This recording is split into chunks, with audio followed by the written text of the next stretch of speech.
I was camping with my family and friends up in the mountains, sharing a tent with my older brother Luke and another friend called Evan. We weren't tired, and everyone retreated to their tents for the night. But the fire was dimming, and we were bored, so we went inside our tent to watch Adventure Time on my laptop. We all passed out after a few episodes, and I woke up sometime during the night into an episode of sleep paralysis. I have weird sleep habits and experience sleep paralysis every few months or so.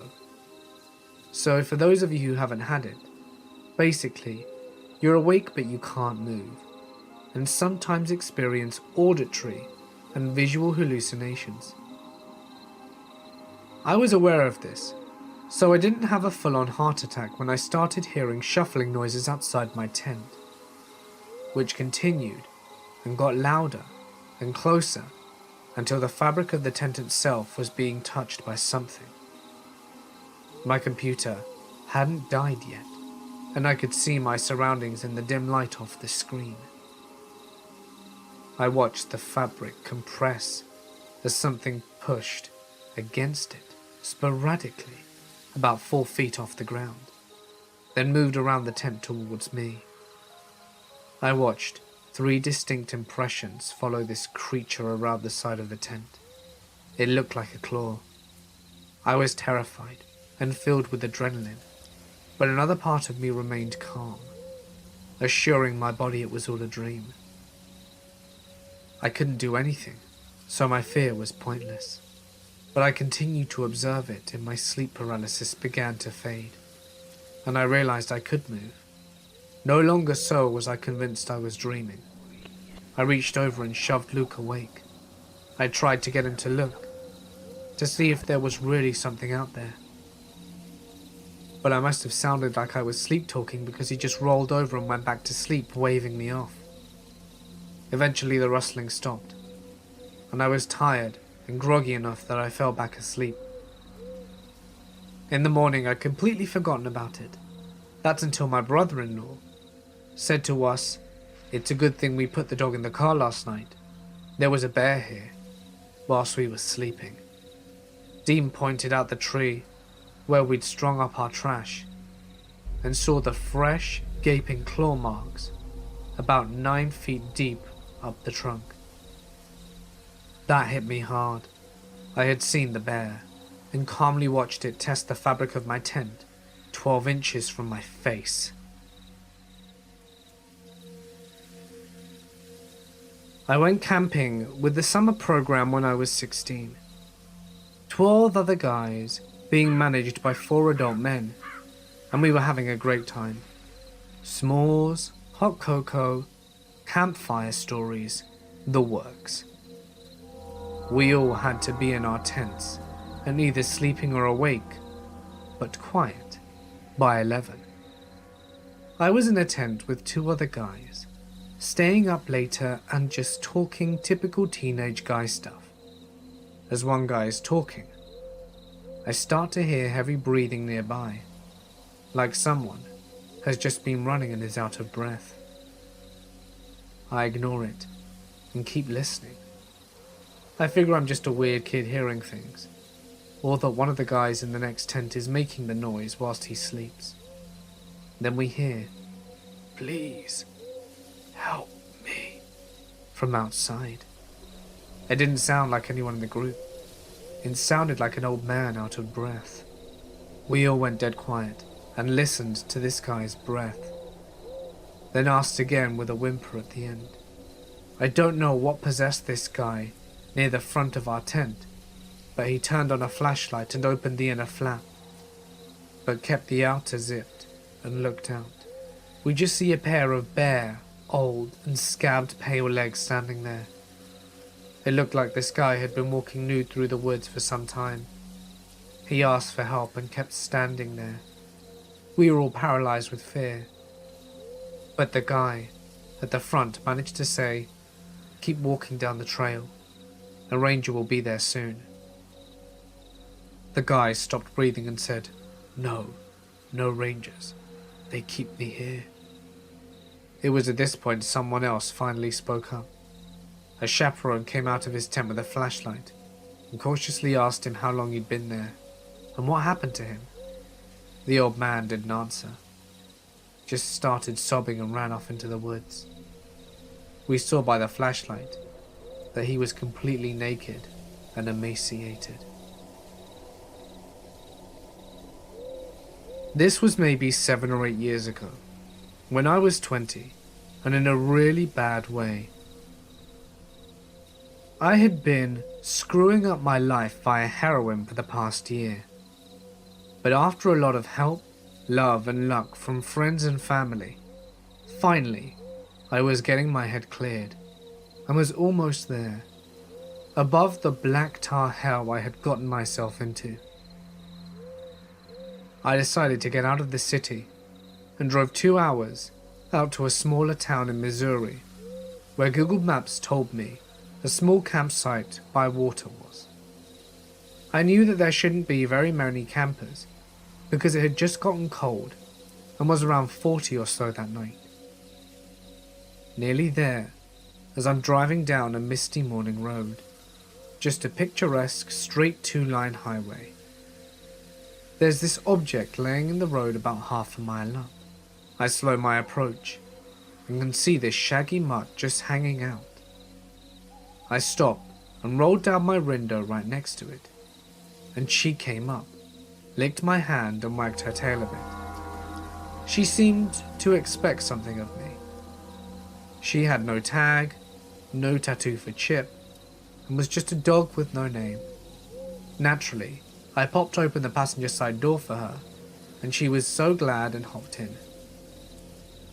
So now I've got this dirty but friendly companion with me for my little excursion, the dog with no name.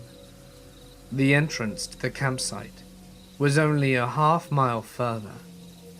As I suspected, there was no one around. I just dropped a 5 in the honor box and picked the closest site to the stream.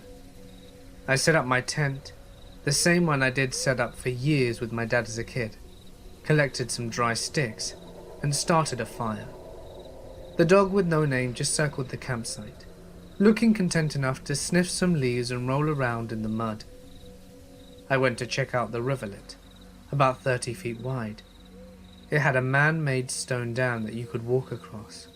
To the west was the deeper part of the river, sort of pooling at the dam. Then maybe an 8-foot drop to the east into calmer streams. Instantly, I wanted to go on, cleanse myself, symbolize, baptize, whatever.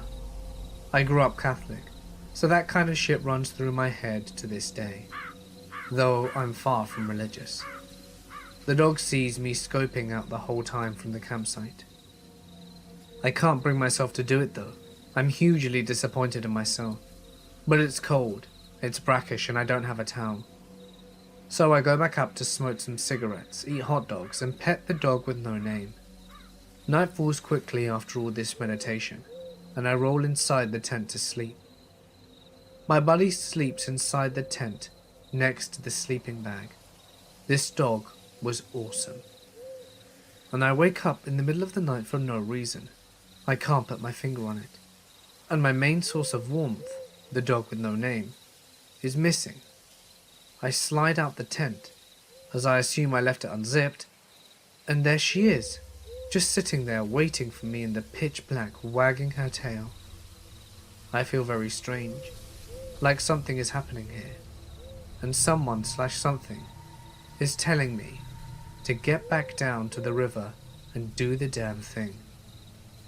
We walk down the short trail together, surrounded by Missouri black. It's even colder than before, but I start to strip anyway, standing on the chilly stones of the dam. The dog with no name sits on the edge of the river again, just watching me, a slight wag. I'm now stark naked as can be, staring into this black pool that looks like supernatural ink. I should mention here that I hate swimming in the water. I can't see the bottom of it, and my fearful imagination takes over and I freak out. In other words, I stand naked on the dam for over 10 minutes. before I finally mustered up the balls and just dive into the blackness. It was cold as hell and scary as shit. When I came up for air, I was thrashing wildly back towards the dam, scrambling back onto the slick stones.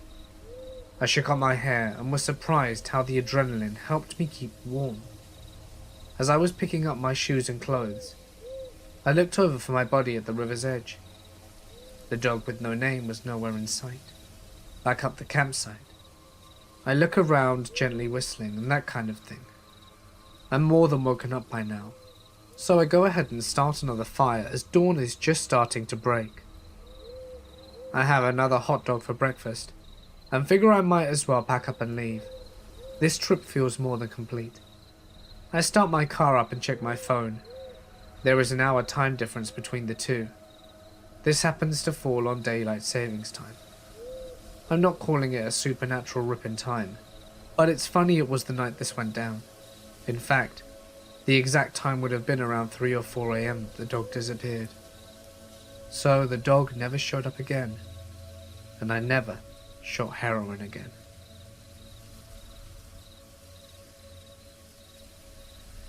Whilst prospecting out here in the Caribou region, I came across a set of rock piles, known as Chinese piles, out in the middle of nowhere. These being here means someone did a lot of digging back in the old days. So I started working, and after an hour and a half had about 10 grams of gold and was having a happy dance when I noticed the small standing stones on each of the rock walls.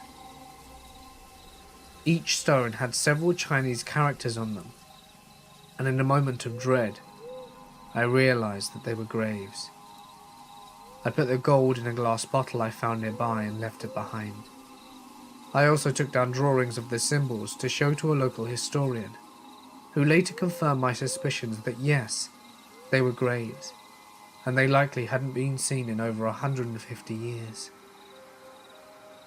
Chinese miners believe that if a miner died on site, the ground became cursed by the fallen miner's spirit, so they wouldn't continue to mine the area, and they would tell anyone who they met in the area that it had been worked out.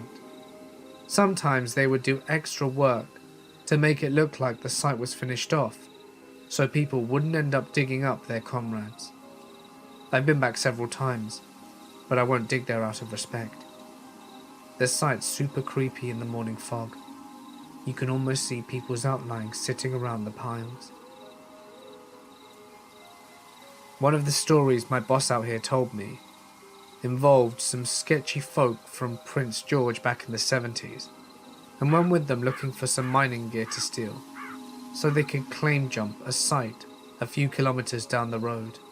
My boss went down this forgotten path into a clearing with 2 ancient bulldozers and a small cabin.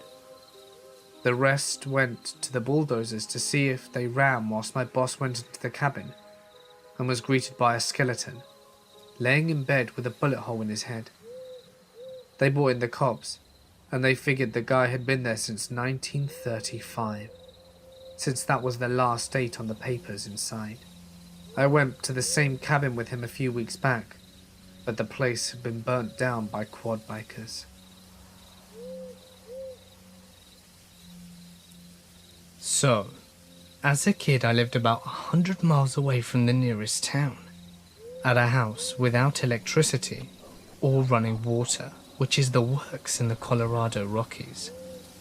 This place was in the absolute middle of nowhere, and we frequently sought all kinds of wild animals, ranging from elk, deer, coyotes and cats.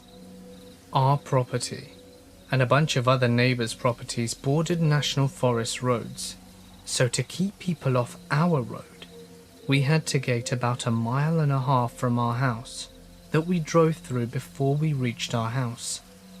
This time of year, we are the only people up there, as all the other homes are hunting cabins, long empty by this time in late winter. Now, this was not the type of gate that you could drive around if you forgot your key. There were tons of trees all around it, with barbed wire, ditches and such, so anyone wanting for off-road around it would basically have to build a new road around this gate.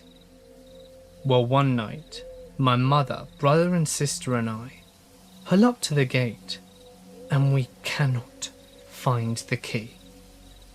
It's gone. So one of us, i.e. me, has to walk all the way back up to the house in the pitch black to fetch the spare key and make their way back down. Now, it's recently snowed in January and it is totally dark. You can't even see your hands in front of you dark. And with the new snow, you can't hear anything either. There are a few clouds in the sky, on and off to let some starlight through every once in a while. But it's dark, and of course there isn't a flashlight either. So off I go. First you walk through around 200 meters of trees, then it opens up to a huge meadow, which then narrows back down again to trees for another 200 meters, and then opens up again into another huge meadow, which on the other side of is our house. I set out and everything seems fine. I'm just irritated that I have to do this. I'm about 15 years old at the time and a little angsty teen that is peeved off at the slightest chore. I was not thinking about my surroundings in the slightest, but as I'm walking, I get that feeling that I'm being watched as I'm halfway through the first meadow. That deep, creepy dread that something is right behind you and you can't see what it is, made it 1,000 times worse by the lack of light and lack of being able to hear. My first instinct was to run, but I knew that if there was something, I was just going to provoke it, so I kept going, and then stopped to try and listen as I heard a crunch echoing my footsteps. Holy shit. This time I walked a little faster, and I knew there was something behind me. It was probably a cat as well, so I just kept walking right into the second bunch of trees before it opened up into a meadow. I could see our house. I could feel the pressure. At this point we were predator and prey, and I could feel the breath on my shoes. So second clearing comes up and I know what the plan is, and I am about to book it. Thankfully, I'm familiar with what to do, and I scream as loud as I can. As I do so, my dogs hear me and they run to chase whatever it is from behind me. They continue running past me and I book it into the house. When I get in, I grab the 12 gauge first and the keys second, then pick up the tractor keys and jump in. There was no way I was going to walk that again. As I'm driving back towards the gate, I see the dogs running back. At least they weren't hurt. That could have been extremely dangerous. I also see the tracks. I knew it was a cat. It actually started approaching me from the first meadow and was tailing me for a long time. I tell my family the whole story, and I know that I'm not going to get any sleep tonight. From that day, I refused to be out alone at night in the countryside without a weapon. I was camping on land associated with the Anasazi, long dead Pueblo Indians that very few people know anything about. This was when I was a Boy Scout. We hiked for a few days and we saw black bears every day. It's normally a somewhat unusual sight and freaked out the adult leaders and caused us to religiously use anti-bear tactics like bear bags. Not totally related to the story, but it slowed us down, which led us to the events here. Anyway, we camped in a wood cabin at the bottom of a plateau, and the local rangers told us a bunch of spooky camp stories about the plateau and its relation to the long-dead Anasazi people. Even their real names is lost to history, as Anasazi is what the Navajo called them, meaning ancient enemies, or those who are not us. Another part of what they told us that stands out is that the Anasazi were obsessed with ravens and possibly crows as well, and a lot of their superstition revolved around massive raven people and people with raven heads, stuff like that. I completely forget all the other details at this point, as it was well over a decade ago. Anyway, my tent mate is a bit slow, and is also very allergic to peanuts. He ends up eating some of the pre-packaged food that contains a copious amount. That, combined with the ongoing poor planning, fear of bears and sloppy leadership, causes the adults to decide to camp out on the plateau rather than keep going. On this scout ranch, you're only supposed to camp outside the designated areas and never on the particular plateau, just because of the geography and the environment. But forget the rules, because we do anyway. We set up camp, eat, lay the bear bag, and head off to sleep. That night, though, was the craziest thing. I could hear so much thunder, and so could my tent mate, but absolutely no rain, like insanely loud. My tent mate and I were terrified. It could have been heat lining, but it sounded impossibly close. We're terrified. He, the braver one of the two, actually goes out to check. As he opens the flap, I see the forest behind him. He comes back a few minutes later, and the thunder pretty much stops at the same time. He looks at me and goes to bed without saying anything at all. It's not unusual in itself. He could be pretty slow and non-social, and likely had mild autism in hindsight. But the next day, we wake up and a ton of things popped red flags. Firstly, our tent is facing an open field, which is very strange, because yesterday we both saw forest from when he left the tent to check. Second, no one else heard lightning that night, except for us, which was absolutely crazy as it was loud enough to wake everyone on Earth. Remember how my tent mate checked out the thunder as well? Well, he had no recollection of what he saw. He woke up confused, saying that the last thing that he remembered was just stepping outside. The good part though, the guy in the tent next door brought this up before we did.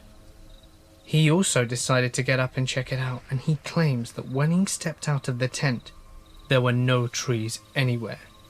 Just extremely long, tall pole objects, almost as if there were thousands of stilts.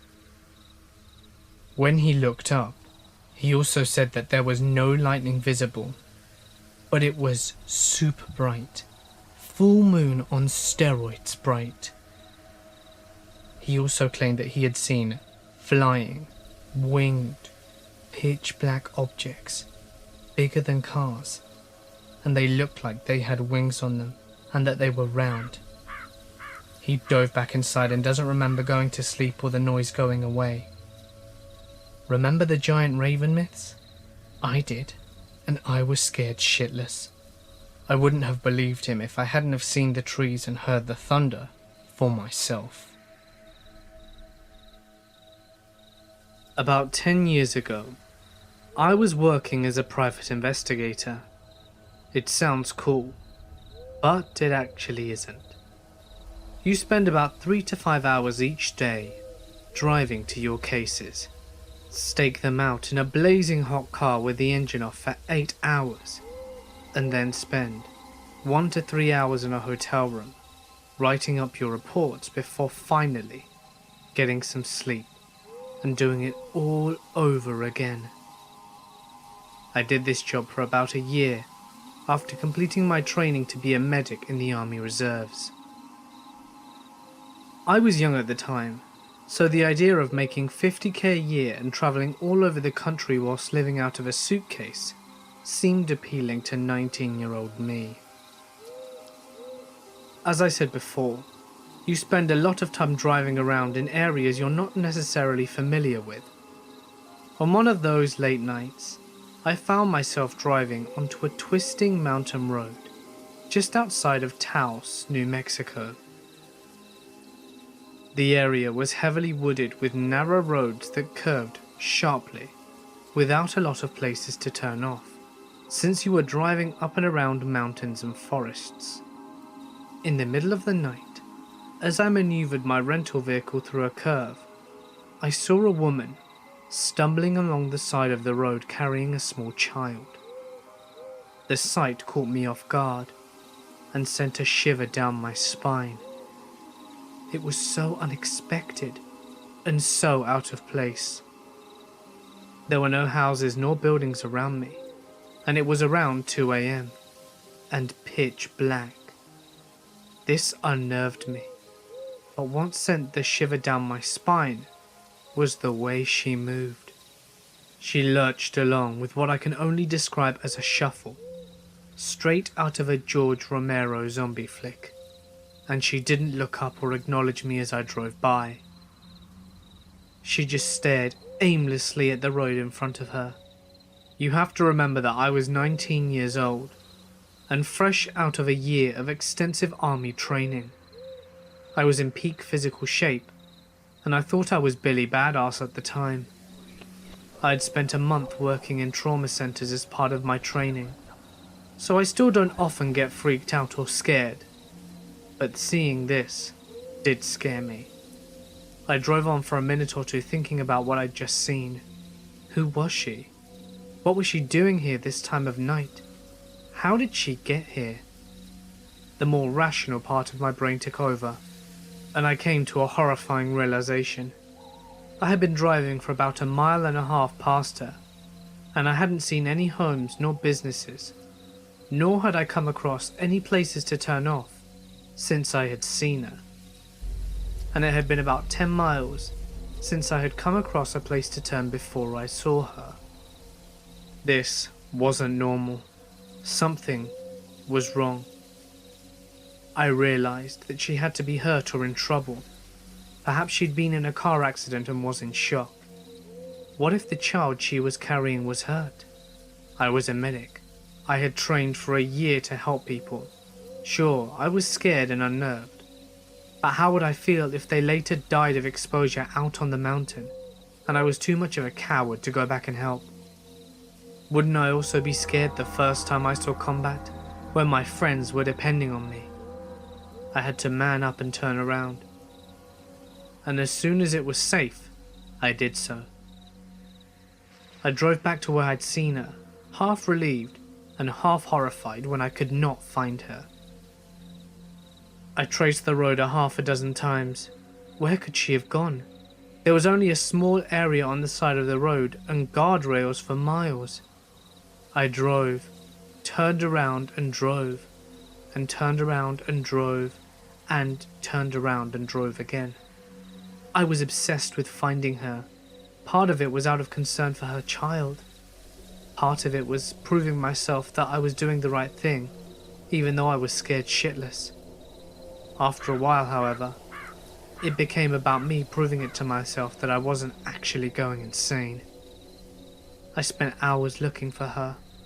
Eventually I stopped my car and started walking along the road, looking for any signs of her or any disturbance on the mountain to indicate that a vehicle had crashed off the road and down a mountain.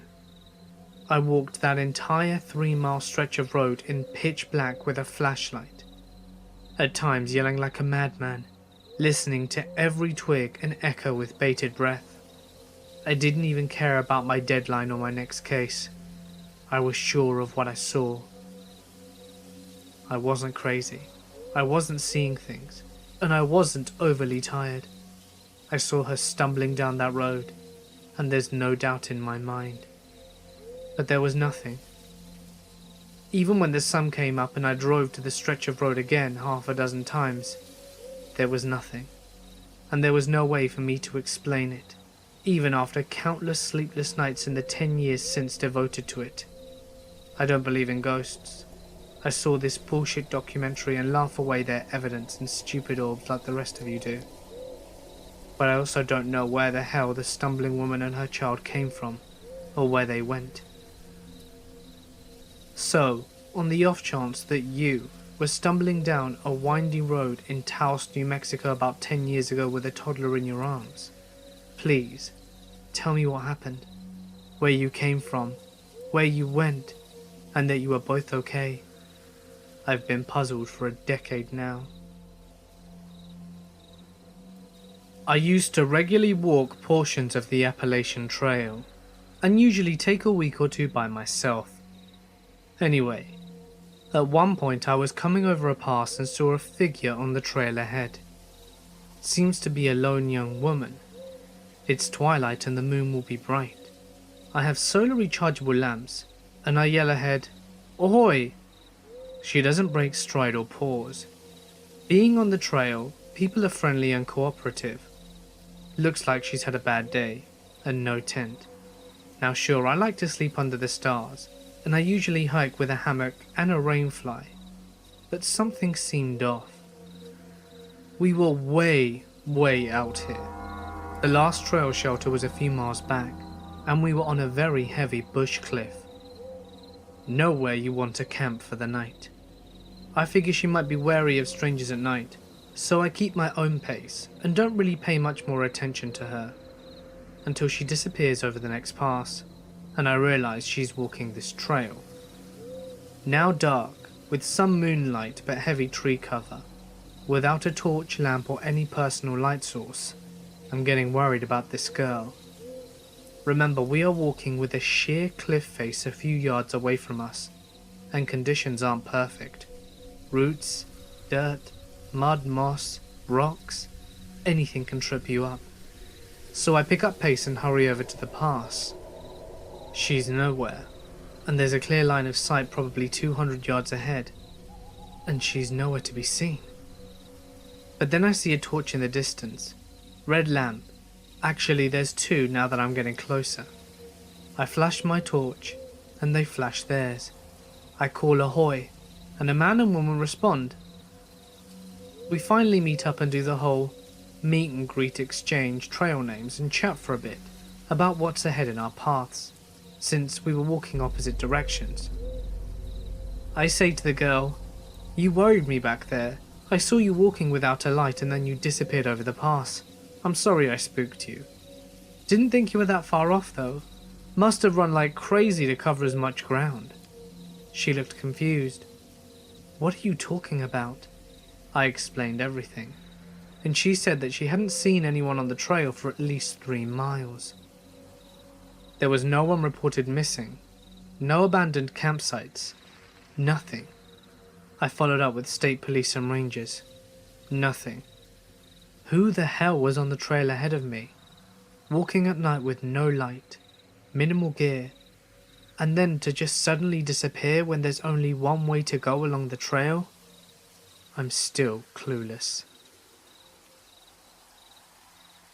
I used to work security, and several years ago I was assigned to a remote construction site where a summer camp was being built. It was quite literally in the middle of the woods, roughly 4 or 5 miles into the forest, with only a single access road that they'd been using to haul equipment and supplies and such.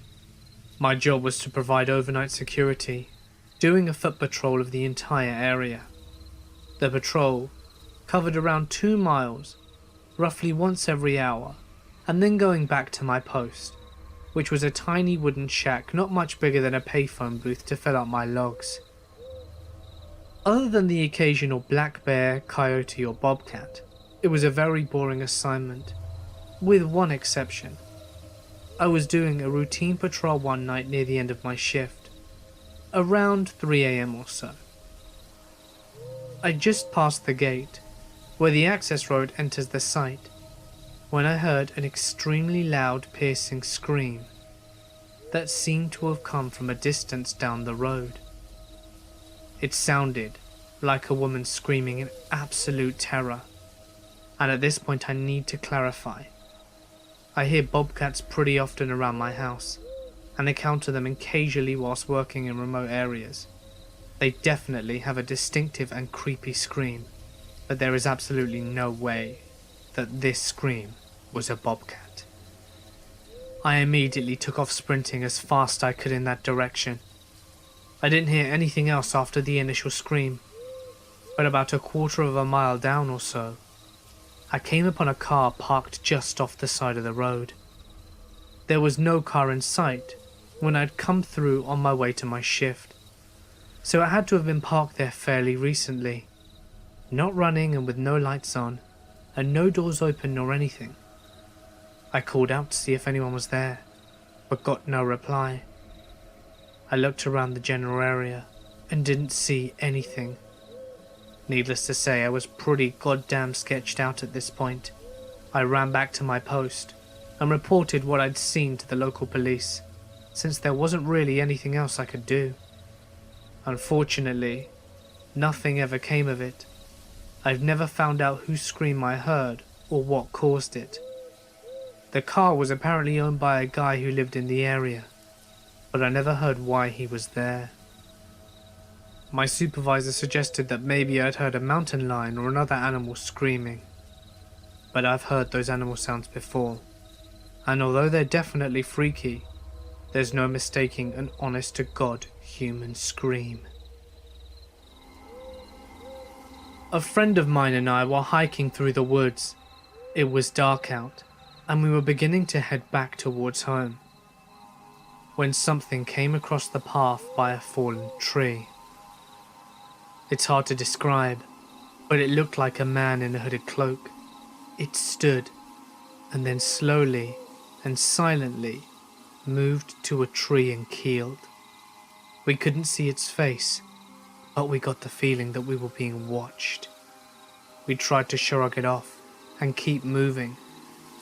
Further down the trail, we saw it again. Being in our early teens, we decided stupidly that we were going to get to the bottom of this. So we started after it, and it started charging. We screamed and it stopped, and then took off into the woods. Feeling brave again, I grabbed a big spear-shaped stick and took off after it. I ran for a bit through the woods until I could see the outline of it once more up ahead through the moonlight. I knelt and watched as another popped up beside it, then another, and then I heard moving to the side of me, realizing that whatever these things were, they had surrounded me. I quickly noped out of there in the direction I left my friend, so I know that sounds like the creepy part, but it gets weirder. My friend wasn't there when I'd left him, so I called out to him, and he responded a little away, followed by, "You've got to see this." So I followed his voice and came to a clearing. It was bright as hell, and floating around the clearing were legit balls of light, almost like the fairy fountains from The Legend of Zelda. These were pure white light, and we looked at each other, and then hightailed it back to the trail and went home. It was definitely the strangest and scariest thing I've ever witnessed. I grew up in a very rural area of the Deep South, and spent most of my time riding horses alone in national forests and expensive private properties that bordered our house. There was an old abandoned house 2 miles ride through the woods from me. I often rode by it on my journeys through the woods. Sometimes I tied my horse up, went inside and explored, but there was nothing really of interest. There was just trash, and things that looked like electricity bills from the 80s. I think an old woman used to live there based on some pictures that I found. Time went on, and I went away to college, taking my horse with me. I no longer rode past this abandoned house after graduating my college, and my horse and I moved back home for a little while, and I decided to go back to explore the area again. So I rode my horse the 2 miles through the deep woods to get to this house, which itself is probably 1,000 feet from a lonely gravel road that cuts through the forest.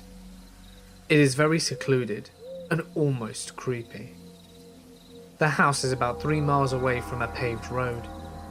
I am less brave than I used to be, so when I entered the house I felt out of place and slightly scared. But I used my cell phone light to explore the rooms anyway. A lot was just as I remembered, but right as I was about to leave, I found half a skeletal calf in the corner of the entry room. I have no idea how the calf got shut inside a building.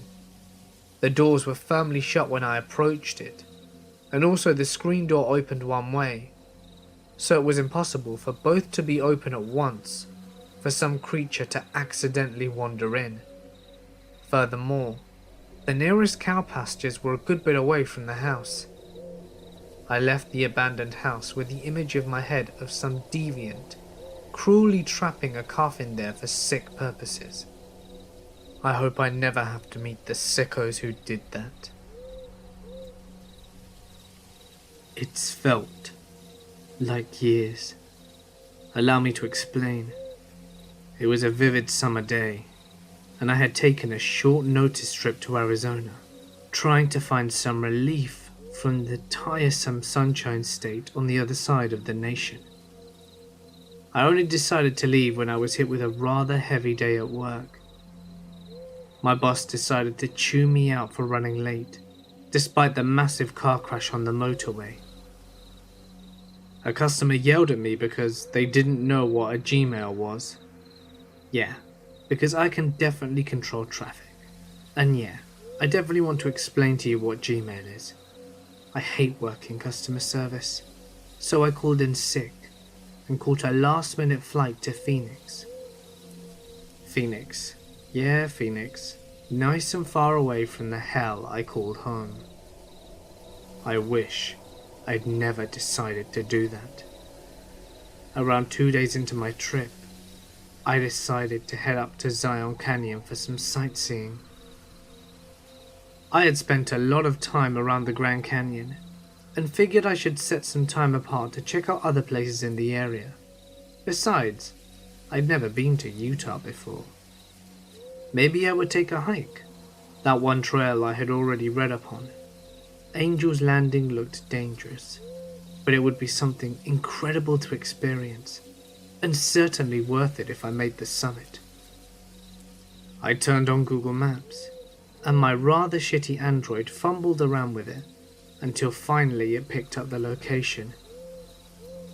The voice of a robotic woman began to speak. It was the damn GPS lady. She guided me through several backwater roads with twists and turns and roundabouts, until she stopped with a final sentence. Head on Highway 89.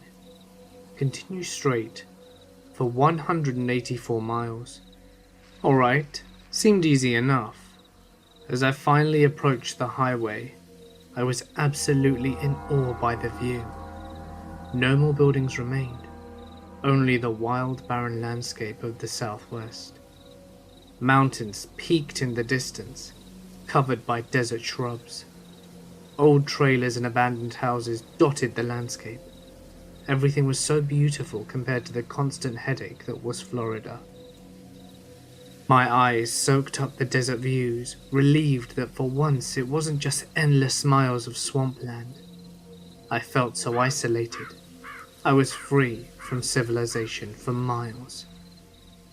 But something was wrong. The desert didn't feel real to me. The sun was too bright, the mountains too still, and the sky too blue.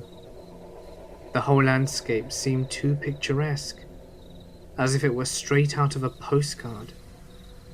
It felt as though it were all a facade to drag me into something, and it was not unlike something straight out of a fever dream. You know those mornings as a kid where you wake up with a pounding headache and sense of false reality? I'd been driving for hours, and the scenery just seemed to remain stagnant. I was so sure I'd spent the entire damn day on the road, but the sun hadn't moved an inch. Was I hallucinating? God, when was this road ever going to end? Speaking of it, I'm still here. I've been driving on this road every day. It only keeps on going and going. I've been seeing the same road signs over and over. There's no civilization around. I've tried knocking on those trailer doors, but no one's ever home. And you know what else? Despite my solitude, I feel like I'm constantly being chased. I hate that feeling. That same feeling from when you're a kid and you sprint up the stairs from the pinch of darkness down, not daring to look back at whatever was behind you. That feeling when any source of noise of your house was enough to make you jump and run for your life. The source of the noise for me was the booming. And that feeling is always here. Every once in a while I hear a booming, as if someone is going at it with a gigantic drum. I slow my car down, and the booming gets faster, closer and louder. And that feeling, every time I slow, the feeling grows stronger, as if whatever it was is getting closer. It's like whatever that something is hunting me down, almost testing me, and every time I stop the booming gets louder, as if it's targeting me. I don't know what that is, but I feel like it's dangerous. I don't know what chases behind me, but I know better than the kid who runs away from his basement door the first chance he gets. Running away from that something, but that something is behind me. I don't know what it is, but it's got me trapped right where it wants me to be, and I can't get out. I've driven off cliffs and into rivers, yet I wake up on the side of the road again, to the same sight, my truck waiting for me to drive off again. I can't even commit suicide. The place won't let me. I've tried communicating through whatever internet I could scrounge up on my phone, but I don't even know if anyone has seen my cries for help. The screen just shows up blank, save for my own words written in desperation. No one will ever answer my texts. No one will answer my calls. I will never see any other cars. Only me. I never get hungry, or tired, or thirsty. Only trapped. It's like time hasn't passed. Time hasn't passed. Everyone is gone. Something's chasing me, and I'm still writing this. I think I've been in the same spot for too long. The boom's only getting louder, and now something is right behind me. Time has not passed, and I need to get out. Now. Tonight, my sister, brother-in-law and 2 friends and I all piled into a truck and we headed out to the desert near the old Cal Portland concrete factory. About half hour into driving, kicking up dust and messing around, everyone gets the chills, and my anxiety starts to flare up. We brush it off as the temperature difference and just keep going. 10 minutes later, we come around a corner and my sister says, "Please tell me you guys just saw that woman." We responded with, "What woman?" She says, "We just passed a woman standing on the side of the road wearing pink. I think it was a pink shirt, and she had blonde hair that was covering her face. She looked dead." I honestly thought she was messing with me, so we turn around and go to the spot where she saw her. No woman. Brother-in-law and I get our flashlights out and look around. No woman. I tell my sister she's seeing things, and she insists that she saw a woman. So I decide to check my dashcam footage. Sure as shit, there was a woman. She was crossing the road, it looks like, and she just vanishes into thin air. My camera isn't of the best quality by any means, and it was quite dark, but it's clear what we saw.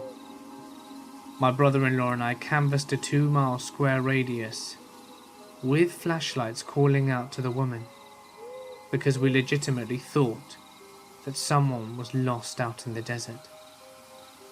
The entire time we kept feeling and hearing things around us.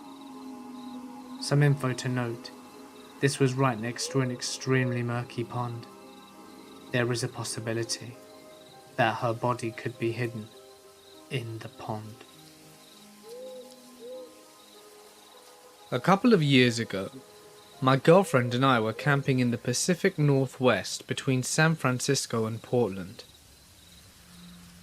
We had rented a car and were stopping at different campsites every night on our way from the former to the latter. The first night we arrive at a campsite, we find that it had been closed for the season, despite the fact that we looked on their website and they say that they were open. So we ended up driving around, looking for another campsite on Google Maps. But at this point, it's getting dark. We see a forest firefighter outpost and pull in to ask them if they know of any nearby. They tell us that most of them are closed for the season, but there are a couple on their old map that we haven't checked. We get back on the road and find our way to one of these campsites. The sign for this place is literally resting on the ground and is a little overgrown. But at this point it's dark as hell and we really don't have many other options. As we pull our car into what we think is a spot, we see a few other tents nearby, so we take it as a good sign. We get out and start to set up our things, when immediately, things begin to get strange. Two guys walk directly through our spot and strike up a conversation with us. Both are looking a little rough. One of them has a zip-up hoodie without a shirt underneath, and I notice that he is extremely skinny. They're also both really dirty and have messed up hair, but hey, we're camping. They're both speaking very fast and seem kind of nervous. They tell us that they're actually seasonal workers nearby and are staying at this campsite to save money whilst they're there. Whilst we're talking to these two guys, a decade-old white Mercedes pulls into the campsite with all four windows blasting rap music. The driver and passenger look like some real ICP enthusiasts. They look around quickly and leave immediately. At the time, I thought they were probably looking for a campsite too. The two rough dudes also leave, and we continue setting up camp. Not too long after, we get another visitor. This time it's an older woman, with a 3-pack-a-day voice. She's nice enough, but also asking us some pretty weird questions. "You guys here for the horror show?" she asks. I'm thinking, what's a horror show? "Do you mean the haunted house, lady?" She tells us that lots of people come out for the horror show and starts warning us about all the ghouls and zombies. She eventually leaves, and my girlfriend and I agree they must be talking about some kind of haunted house nearby, as it was early October. And you know, maybe that's where the seasonal worker dudes who looked kind of scary happened to be working at. It all checked out in my mind. We start our fire, and I begin breaking out the wood, when my girlfriend admits that she's freaked out. She's worried about the people that we've encountered and how strange this campsite is. She points out that there aren't really any sounds coming from anyone else's tents, with the exception of the one woman, who wouldn't stop coughing. No music, no children, laughter, nothing. I'm starting to believe her. But at this point it's pretty late, and we don't really have any other options. I'm also thinking that if the campsite is weird, it's just some harmless weirdos. She seems pacified by my confidence, and we continue making dinner. It's at this point a bunch of really weird shit starts happening. The two dudes we met right when we got there emerge from the woods without any source of light and without saying a word, walking straight into their tent. They have a very short and heated discussion which I can't make out. One of them storms out of the tent and walks straight towards the older woman's campsite, making eye contact with me for an uncomfortably long amount of time. He then climbs into the cab of her pickup truck, and I realise there's already someone in there, and likely has been for some time. Probably the woman. You can tell that they start smoking something from when the lighter flickers. This strikes me as especially odd. You smoke cigarettes in the car? Probably not. Pot? We're at a campsite in Northern California, and I'm pretty sure there aren't any kids around. Why go into the car to do that? Then it hits me like a sack of bricks. It's meth. They were all smoking meth, and the woman was probably dealing. The level of comfort she had established in her campsite indicated that she'd been there for a while. Meth explained why everyone was looking like emancipated zombies. It explained the juggalos driving through, getting spooked, and leaving. It explained the strange erratic behavior and constant coughing from everyone. This was clearly some sort of live-in meth village at a closed-down campsite in the backwoods of Northern California. It's at this moment that I realize the second guy is skulking around the edge of our campsite, clearly trying not to be seen. I conceded to my girlfriend that I also wanted to leave. We packed up everything very slowly and normally, trying to make it look like we were just putting away food and putting our fire out for the night. With only the tent left, I tell my girlfriend to get into the car and get ready to back out of the spot. The second I pick up the tent, the woman's truck starts up and her lights turn on. They were blindingly bright circular lights on a rack. I throw the tent into the trunk as fast as I can and I tell my girlfriend to back up. I'm standing behind the car to guide her, but also making it very clear to whoever's watching us that I have a hatchet. I was so on edge that if Mr. Rogers caught me off guard, I would have buried that thing into his skull. She throws the car into reverse, hits the pedal, and the car doesn't move. I can hear the engine revving, and I see the car lurching, but it's not going anywhere. For a split second I think they've slashed our tires somehow. This is how horror movies start.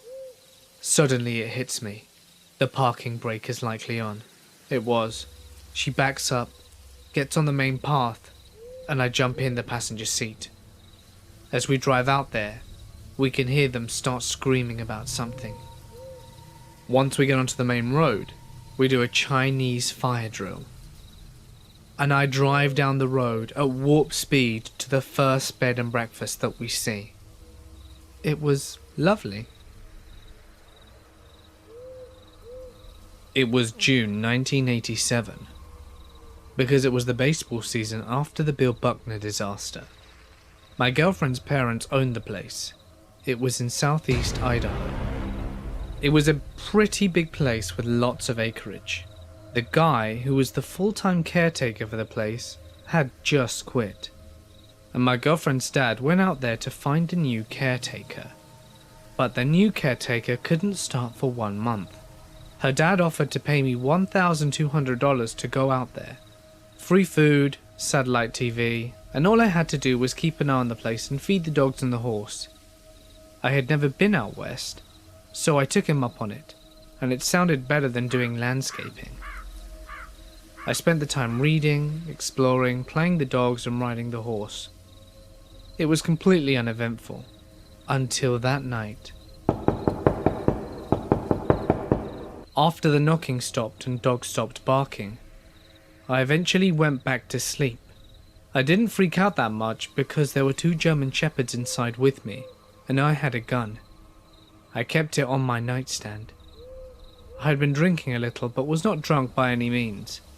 There were several neighbours that were a few miles away. I was kind of thinking that someone had just driven down the wrong driveway.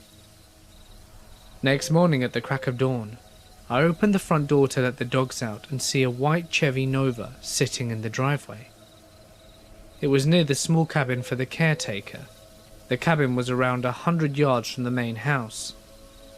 I called my girlfriend's dad and asked him if he knew anyone with that make or model of car. He said he didn't, and he called the police directly. Police show up, ask me a few questions, and walk around the property for an hour or so.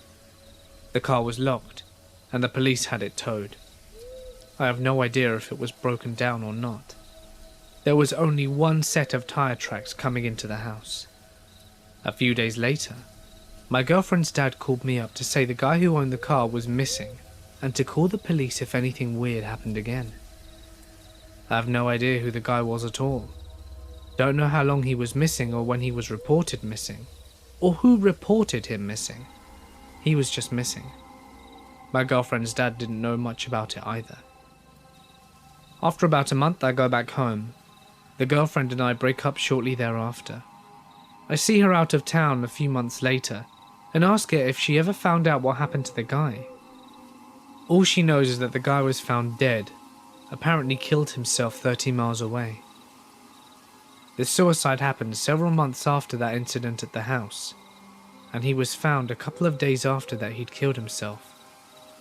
I asked her how he did it, where he was found and who found him, and I got nothing. And I never saw her again. I am an extremely outdoorsy female and love to spend a lot of time in nature. I spent the better part of my early 20s living in the remote northern locations and exploring a lot of Alaska, Yukon, and BC. I have many odd, frightening, and bizarre stories that came from my time in the north, and this is one of them.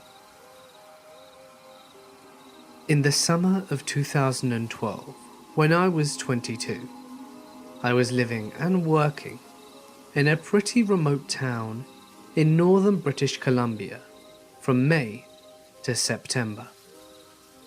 The place I worked at was a campground in a provincial park on the Alaskan Highway, 4 hours north of Fort Nelson and 2 hours south of the Yukon/British Columbia border.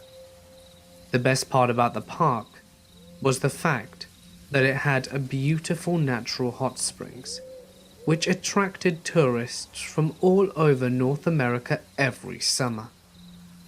I lived in an old trailer on a separate part of the campground, where the rest of the staff lived.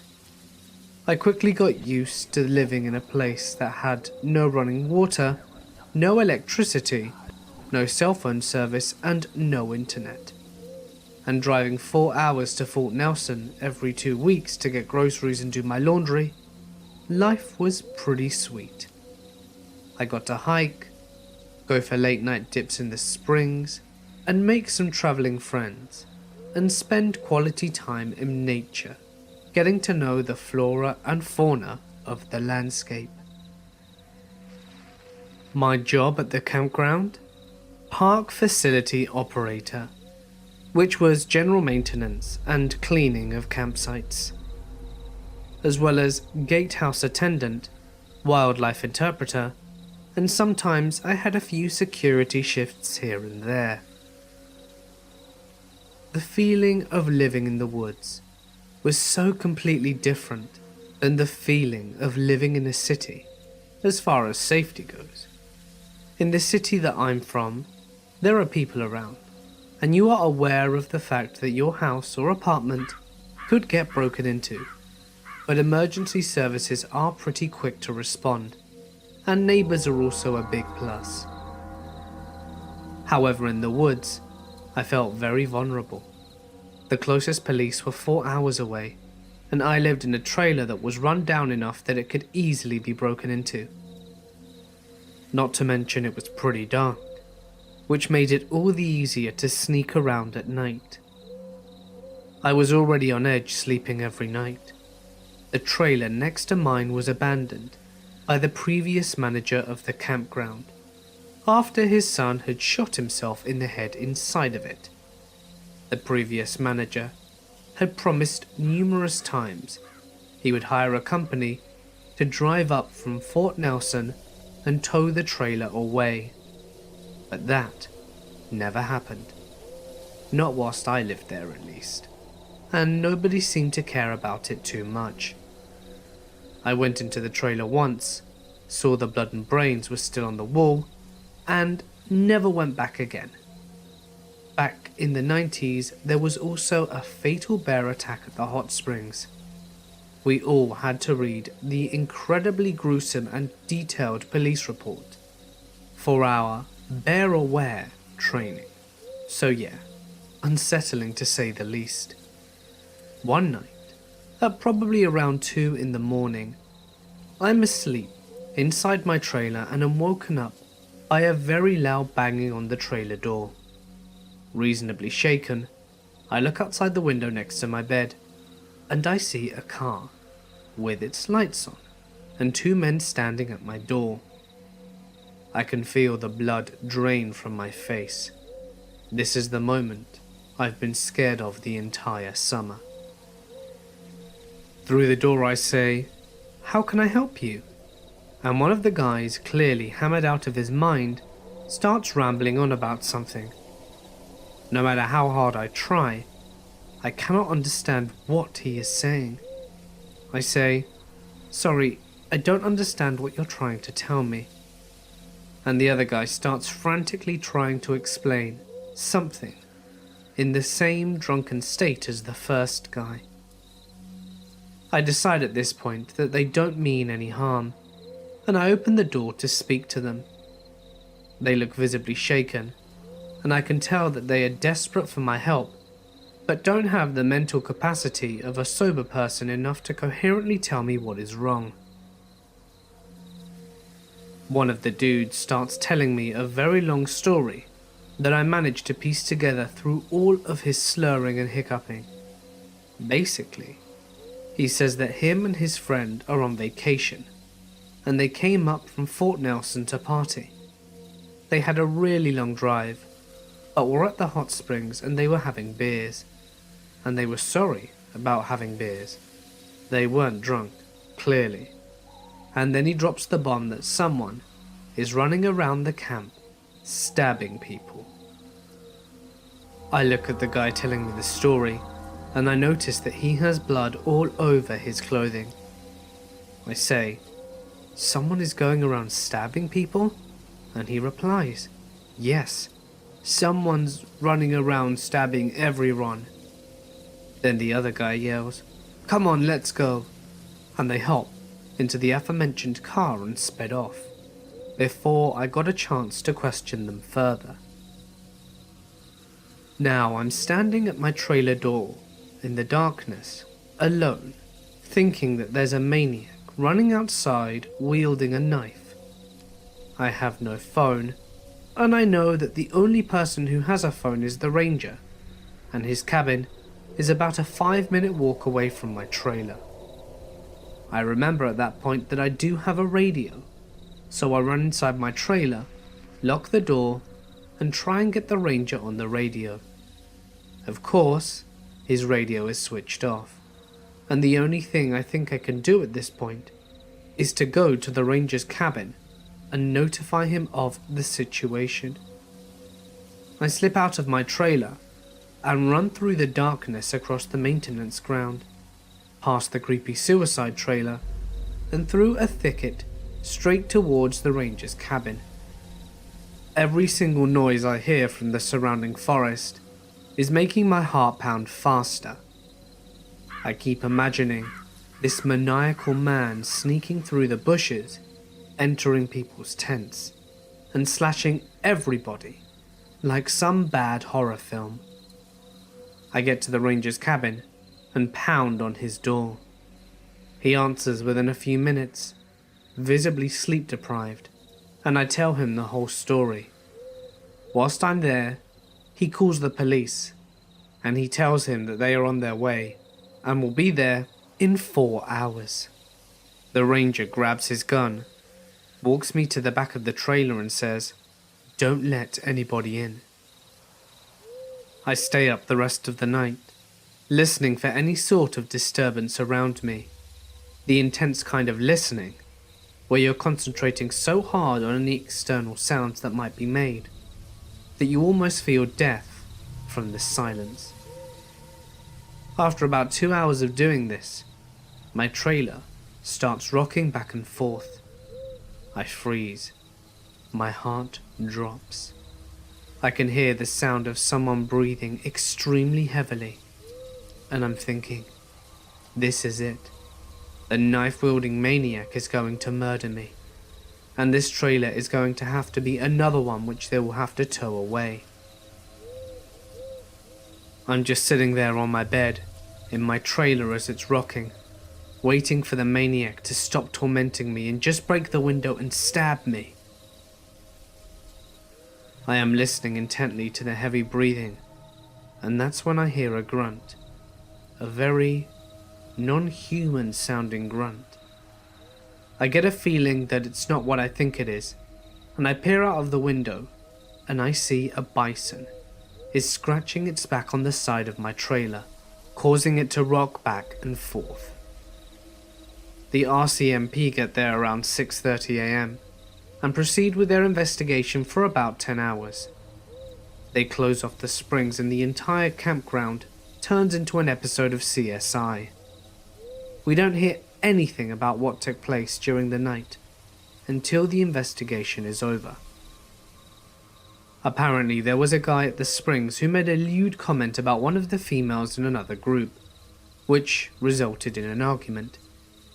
The guy disappeared and returned an hour later with a knife, stabbed 2 of the guys in the group, and booked it back to Fort Nelson. Not before stopping at my trailer with his buddy to tell me, of course, of the incident. Yeah, one of the guys at my trailer. He was the dude stabbing people. My guess is that him and his friends stopped by my trailer to try and make it look like they were innocent. Drunken logic. The 2 guys that were stabbed survived, which is good. For many days following this incident, I was cleaning up blood-soaked clothing and rags from all random places over the campground. So, knife-wielding maniac, let's not meet again. From 2012 to 2013, I did a lot of hiking in and around the coastal range of Oregon. I would frequently go out by myself for days, and coming to town to restock on food if necessary. It was commonplace for when I was in town to spend the whole day hiking back the 4 hours to where I was camping at dusk. The trail I took wasn't well traveled and looked more like a deer path than anything. I had chosen my campsite for its lack of foot traffic and its serenity avoiding conventional locations. I only had a cell phone on me during this period of hiking and camping, no bright clothing, and no GPS nor tracking device or emergency beacon, which probably wasn't the smartest idea looking back. There were times I heard and saw things whilst out in the forest that I didn't recognize by sight and or sound, but nothing came close to the incident that I had in May 2013. I had just done my usual restock in this small town some 6 miles from where I had decided to camp for the night, and I spent the day in town as usual. I started walking back to my camp location at about dusk. Half of the walk I choose to use dirt roads, until veering off on the deer trails that I used earlier in the day. By this time, it was completely dark, but it was clear out and possible to see the trail just using the moonlight. I don't listen to headphones whilst hiking. I've always thought it's wise to be able to hear what's around you in the event of there being a predator, whether that be man or animal alike. I was mentally doing some calculations for the next day's hike when my mind is literally stopped mid-track. I hadn't heard anything, and I don't hardly make any sound when hiking. If I'd heard something, I would have known. For some reason, be it a sixth sense or survival instinct, I'm not sure, but I was jolted quite suddenly out of thought and made very aware of the fact that I wasn't alone on this trail.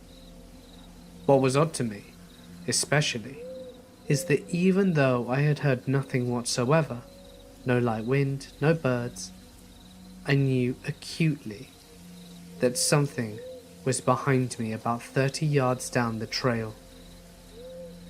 I still to this day have so many unanswered questions about how I knew this. Standing really still, I turn around and look down, but I don't see anything in the trail. But I feel it.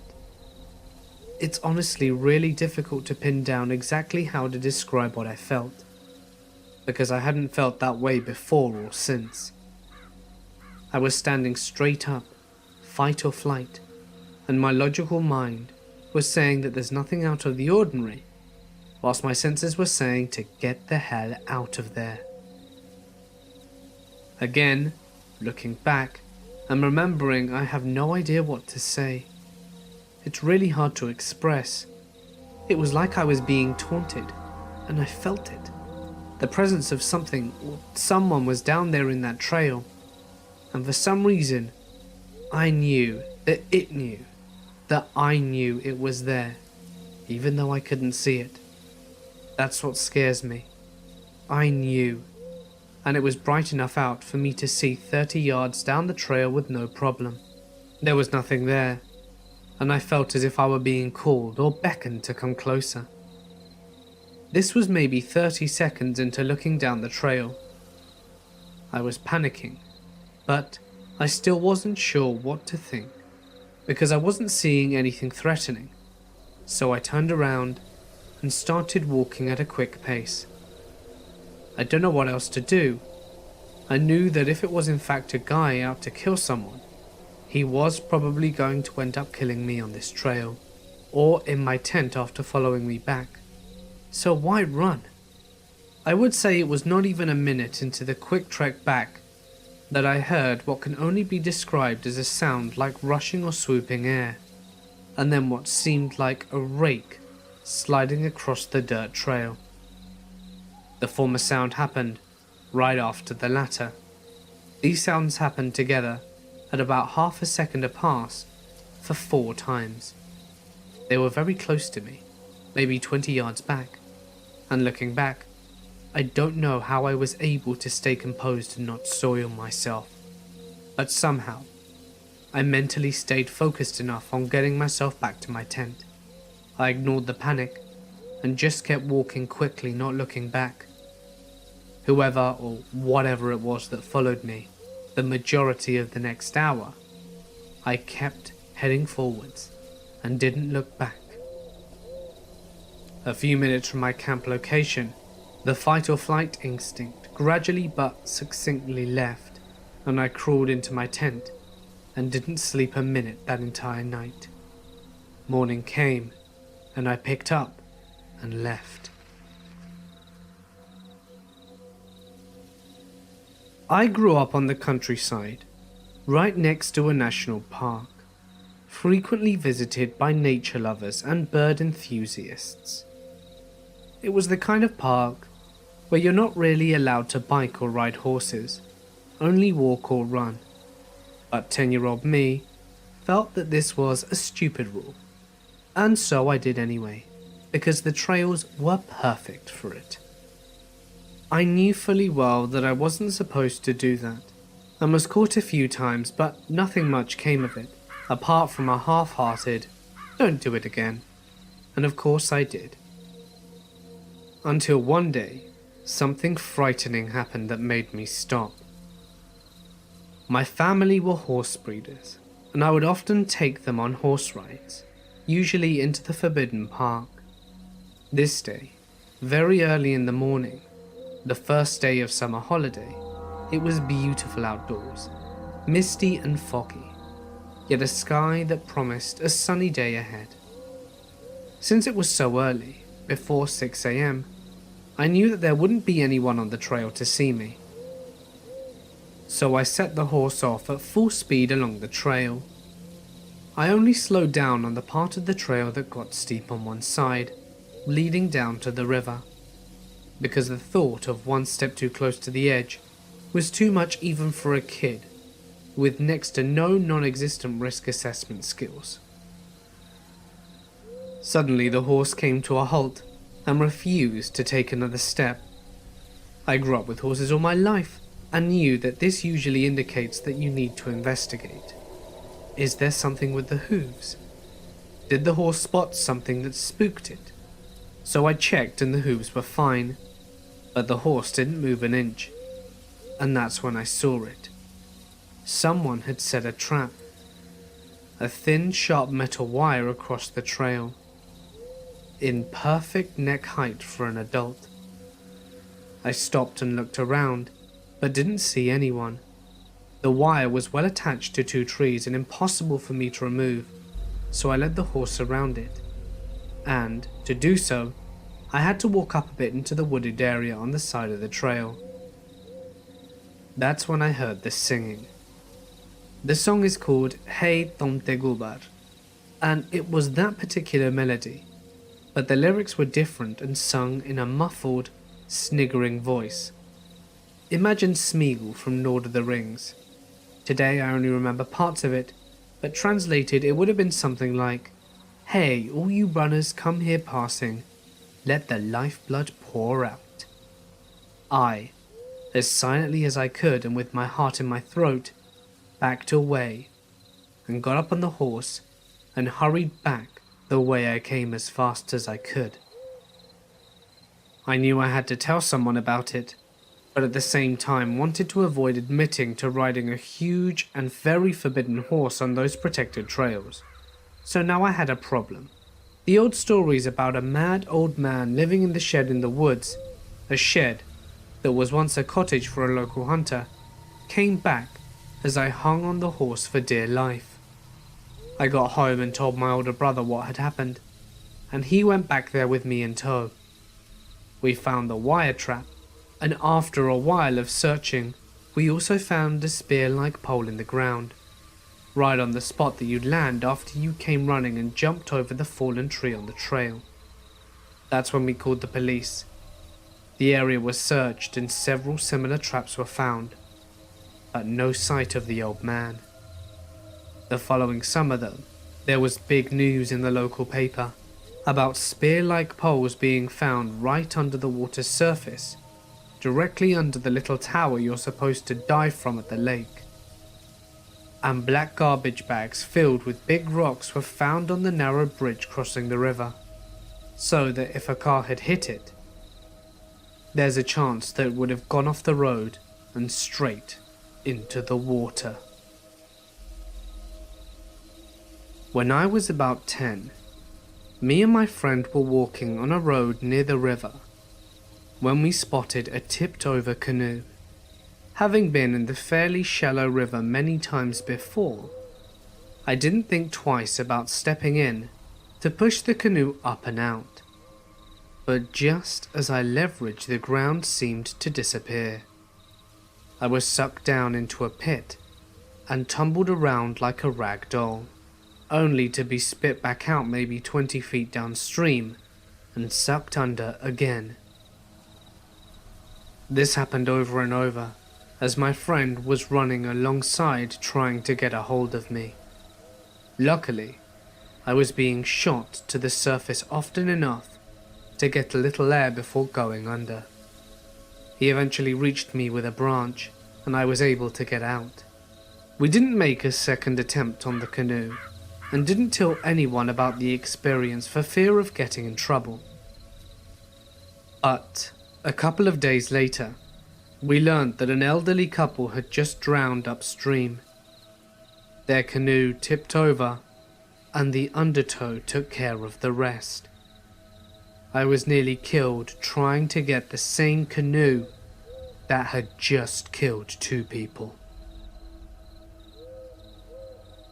I was about 13 years old, walking through a small section of pines back to my grandmother's house. It was a really dark and cloudy day, and was walking under the trees as it was very dim. As I walked, I saw a kid sitting underneath a tree ahead.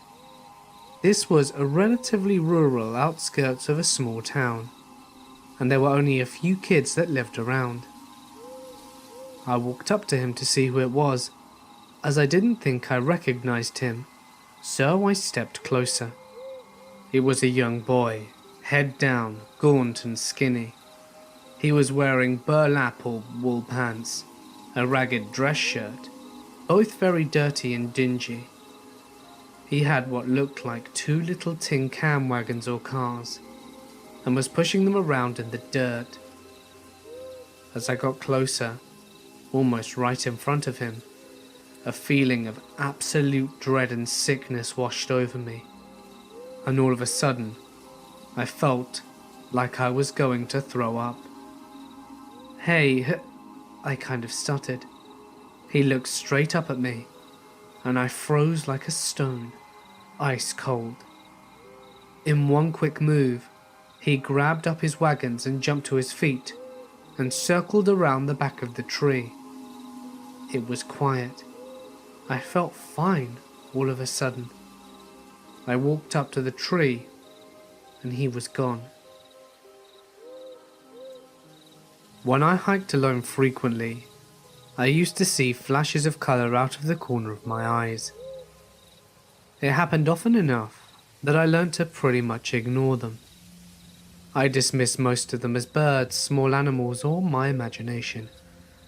The ones that still caught my attention were the red or blue ones, and one time, pink. The bright colours were more hard to rationalise away. Carbon Glacier in Mount Rainier National Park, June 5th, 2001. I remember crossing the suspension bridge on my way to the Carbon Glacier, and it looked to be in very poor condition and was missing a couple of boards, forcing you to take a large step. The second missing board was right in the centre of the bridge, where you're furthest from the ground. My sister crossed first, and stopped about 3/4 of the way across. She turned around slowly, looked back at me, and yelled for me to step on 2 slats at a time, as one just broke under her foot. I froze at the second missing board, and it took me several seconds to take that long step across the hole. We decided to use the lower crossing to avoid the suspension bridge after.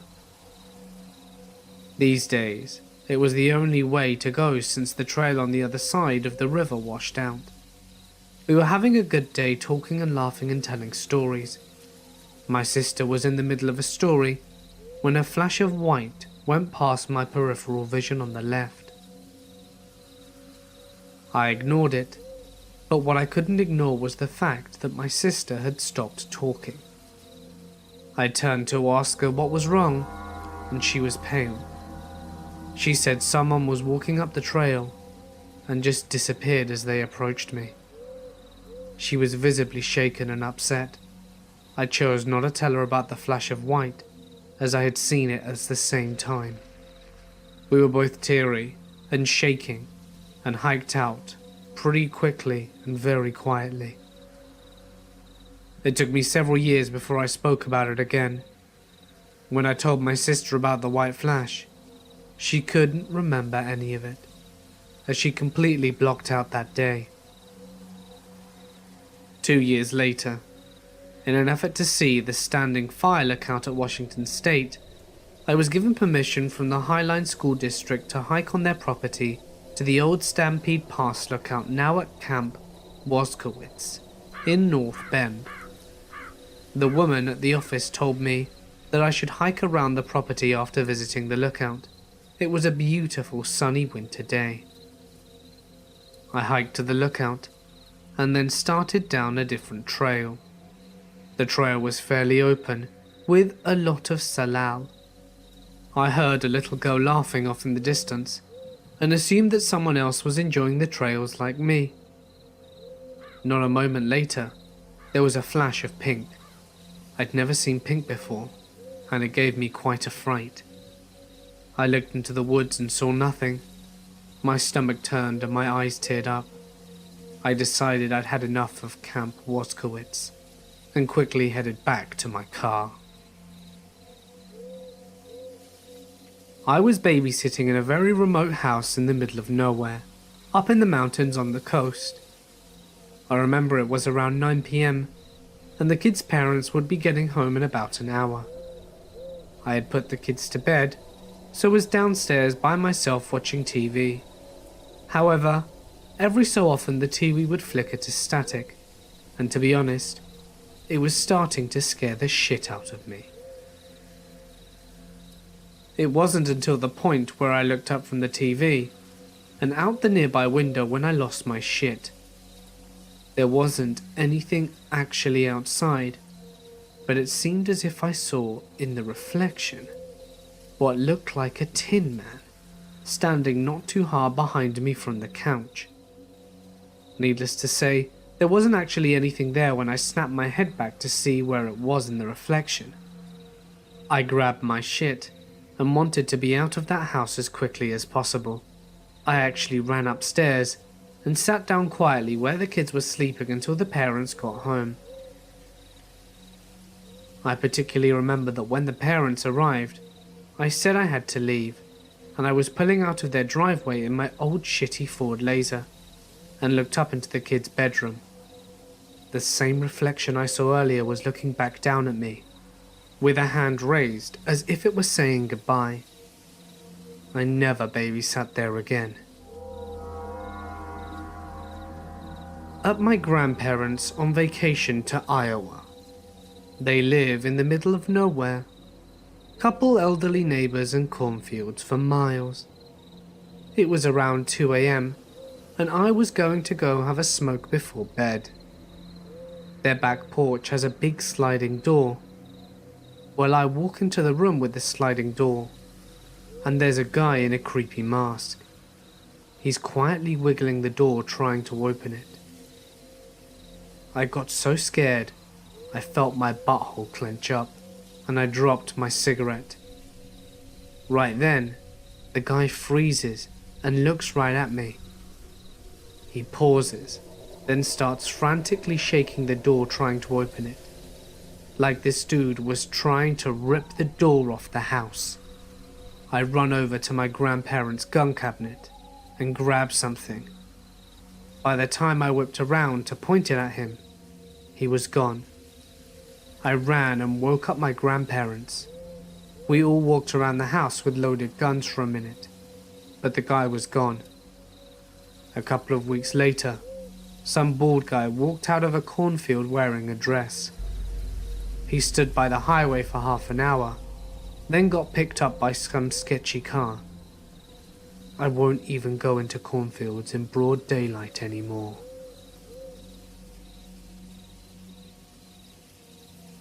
This happened when I was 10.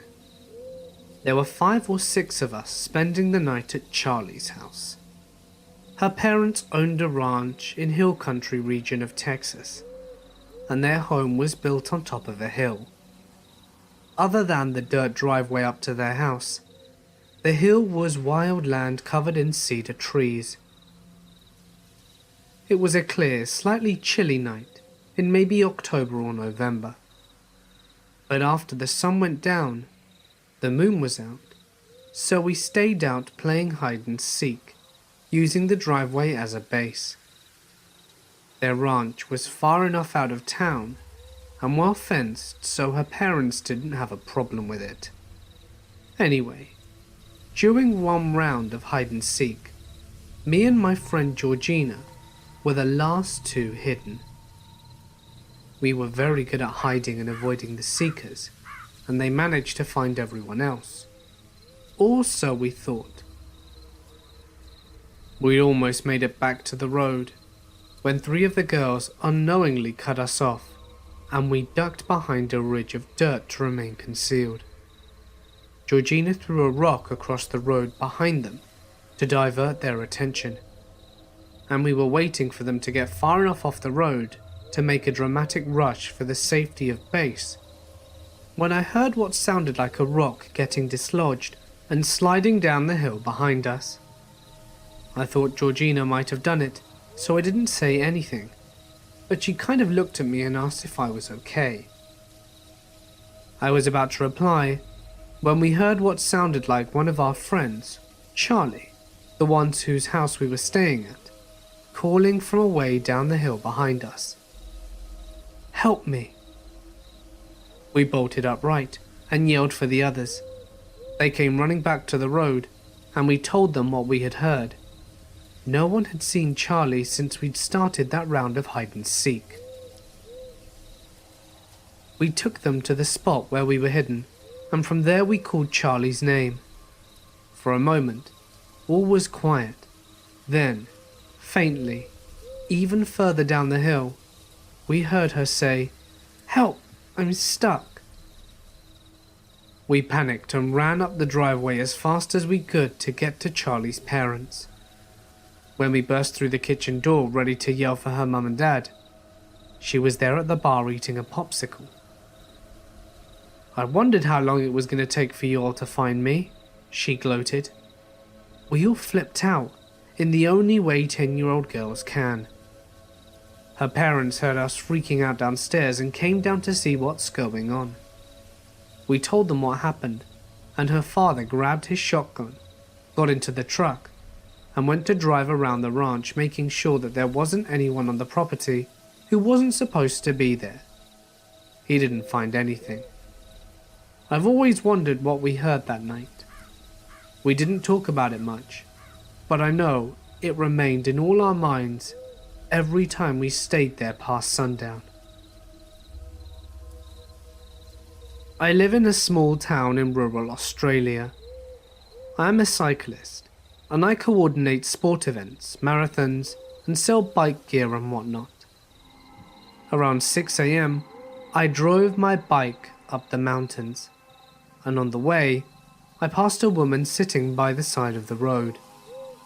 At first I thought she may have been a hitchhiker, but there were no hotels around and she had no bags.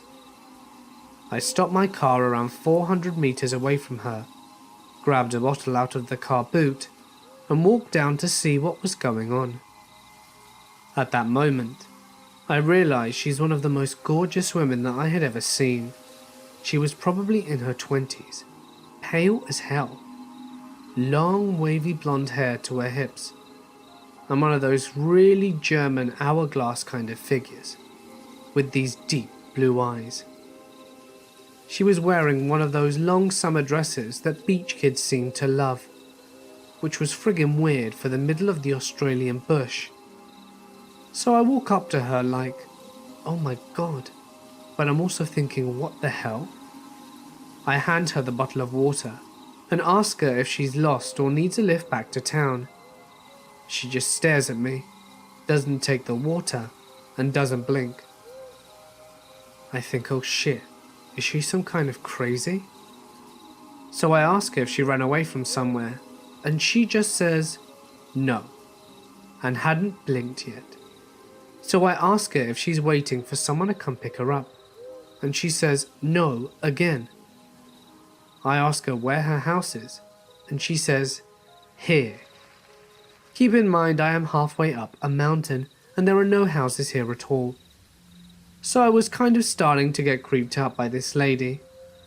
I walked back to my Jeep, and I was going to start driving back down the mountain and call the cops and get them to come pick up this lady. And she follows me. I was like, look, are you sure you don't want me to run you back to town?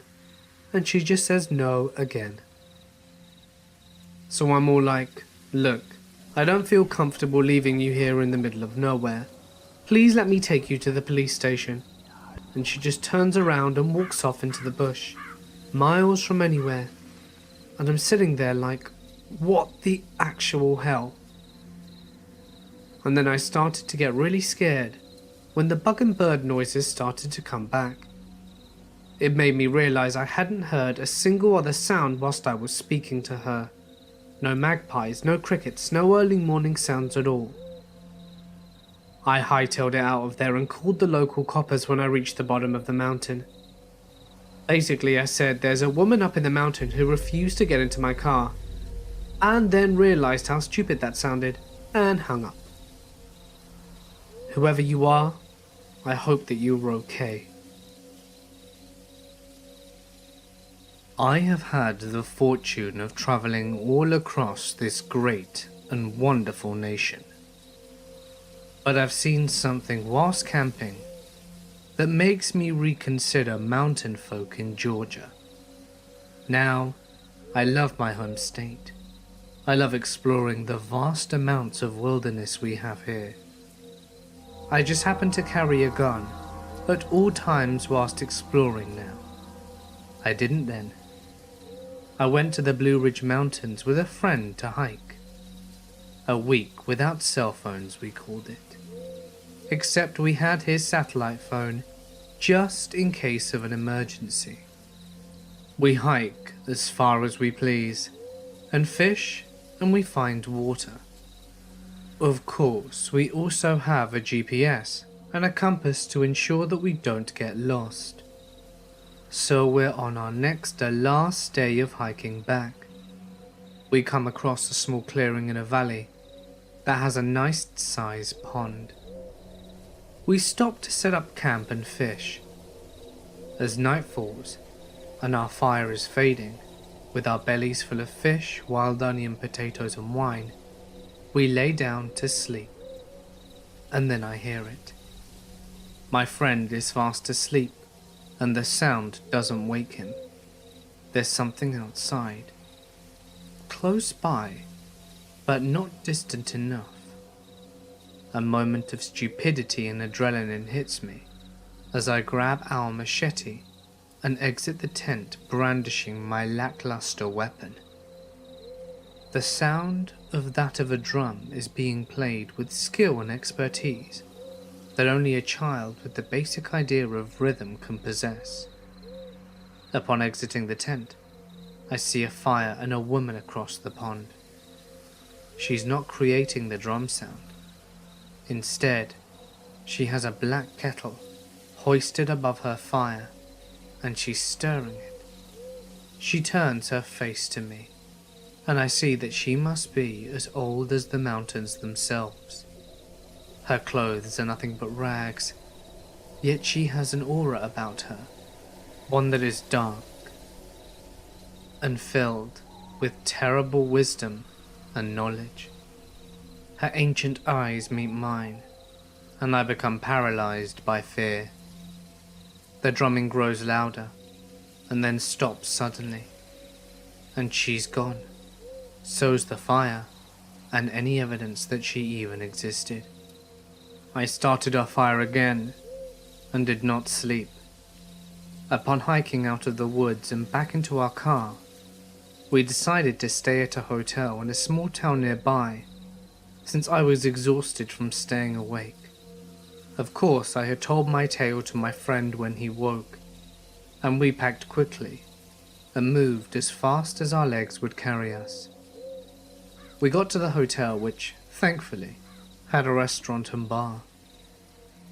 I told my tale to some locals, and the consensus was that I had met the mountain witch, whose land I was trespassing on, and we were only alive because I had stayed awake. They may have been jesting, but they seemed very serious. I now carry a firearm whenever I hike, mostly because it makes me feel safer, and whether you believe my tale or not makes no difference to me, dear listener. But there are dark and ancient things in this world. Stay safe. In the early 1980s, I was about 8 years old, and my father decided to take me to deer camp for the first time. We were in far northern Wisconsin, where deer camp is sort of like a religion experience, especially our deer camp. Anyway, when we got there, my dad leaned in about 3 inches from my face and gave me a thinly veiled threat that he called a piece of advice. That what was done at camp stays at camp, and especially not to tell my mother what I was about to witness. It was mostly just a bunch of middle-aged drunks in long johns telling dirty jokes and playing cards. But to my eyes, it was the best place on earth. The first morning, my dad wakes me up early to go hunting with his best friend, who had cancer and wasn't expecting to make it back for next year. We were way back in the woods in a standoff when an unseasonal thunderstorm rolls in and chased us back to the truck. On our way back to camp, my father slams on the brakes because he sees something in the middle of the road. It was raining so hard that we couldn't tell what it was from inside. So my dad went to take a look. A couple of minutes later, he climbs back into the truck and simply says, "She's dead." We raced for miles to the nearest phone to call the police. It turns out that she was heavily pregnant, had put her car in the ditch about 5 miles away, and had died from exposure when she became lost looking for help. My main memory of this, though, is bursting out crying on the way home, because I just knew I couldn't keep this big of a secret from my mother. My dad simply told me that there were exceptions to every rule, and this was definitely one of them. I was running on the trails at the Nathan Hale homestead, an 18th century farmhouse and property of a Revolutionary War hero. This was in Connecticut, which is only about a 10-minute drive away from my grandmother's lake house.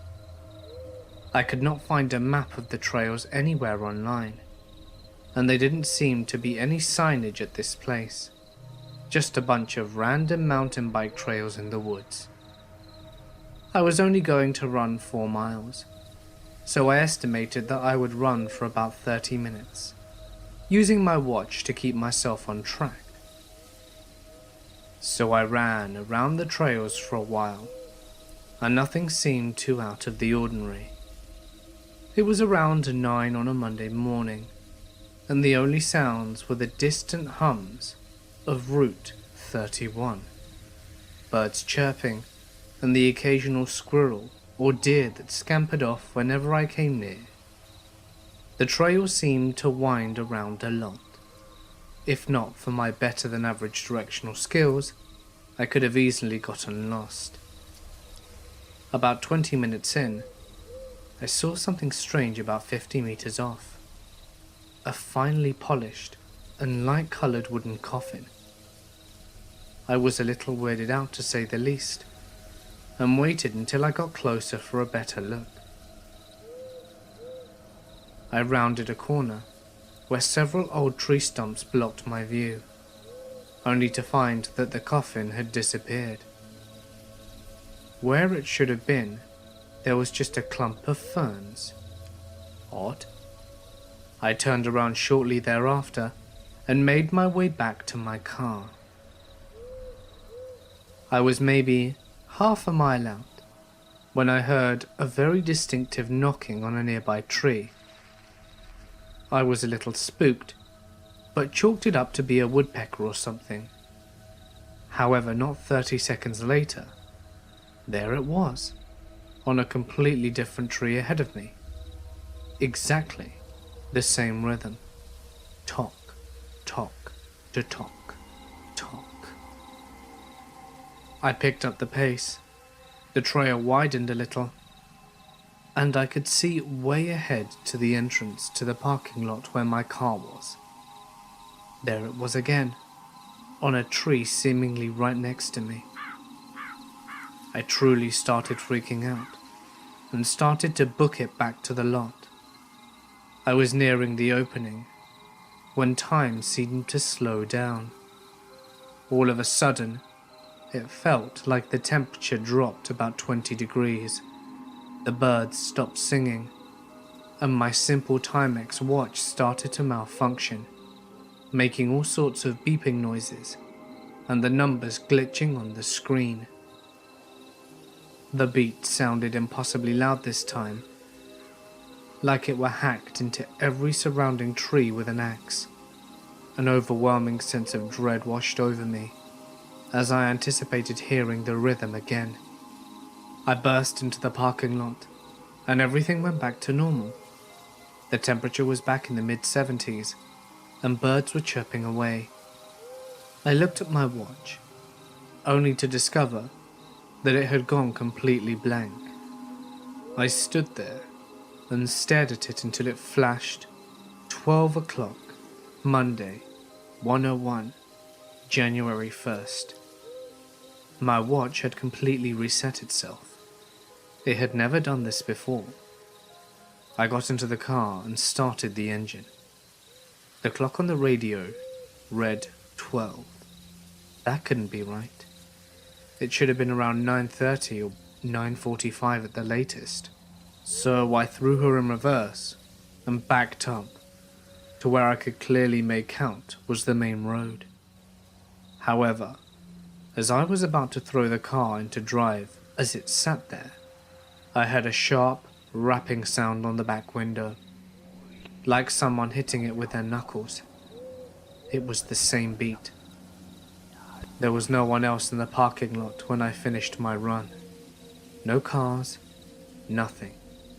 I didn't dare look back and hightailed it back to my grandmother's house. I have no idea what could have caused this series of events, and I still could not explain it to this day.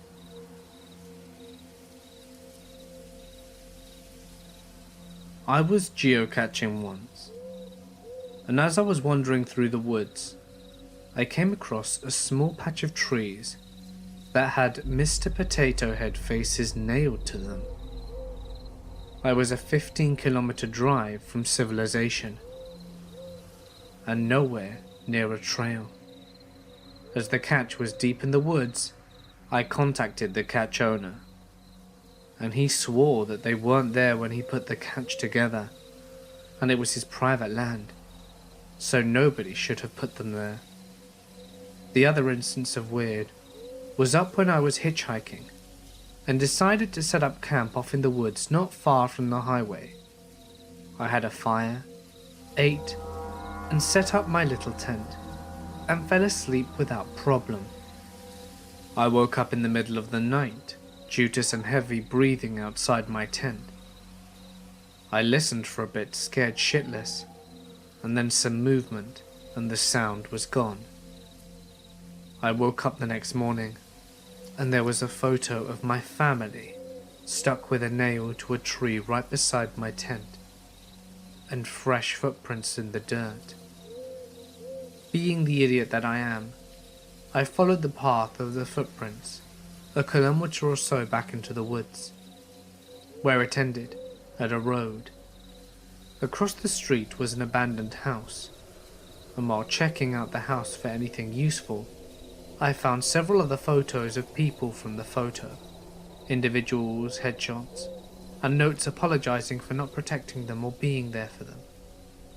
I got a feeling like I wasn't alone, and decided to make an exit, and as I came out of the house, there was a pickup truck in the road watching me leave. He offered me a ride back to the highway, and some food and drink, and told me all about the family that lived there, and how they had all died. Apparently, the father had an accident whilst driving and struck an oncoming vehicle, with the mother and 2 kids inside it. He lived, but everybody else died.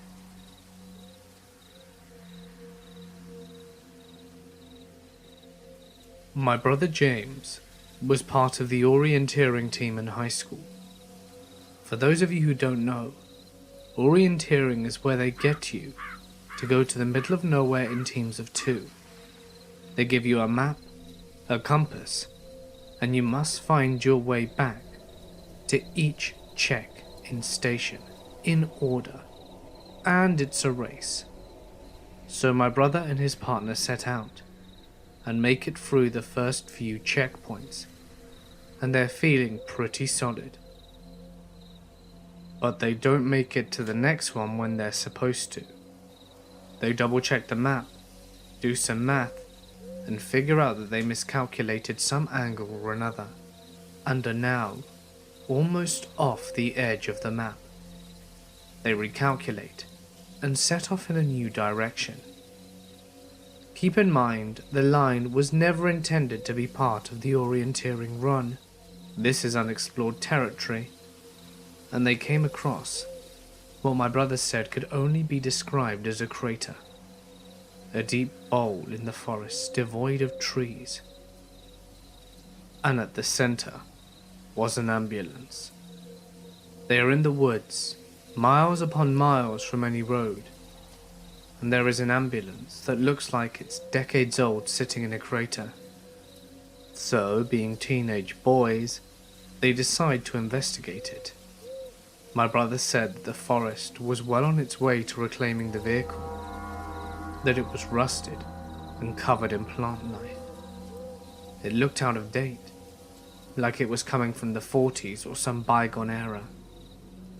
In the back, the gurney was still there, but bent in the middle, like something had smashed it.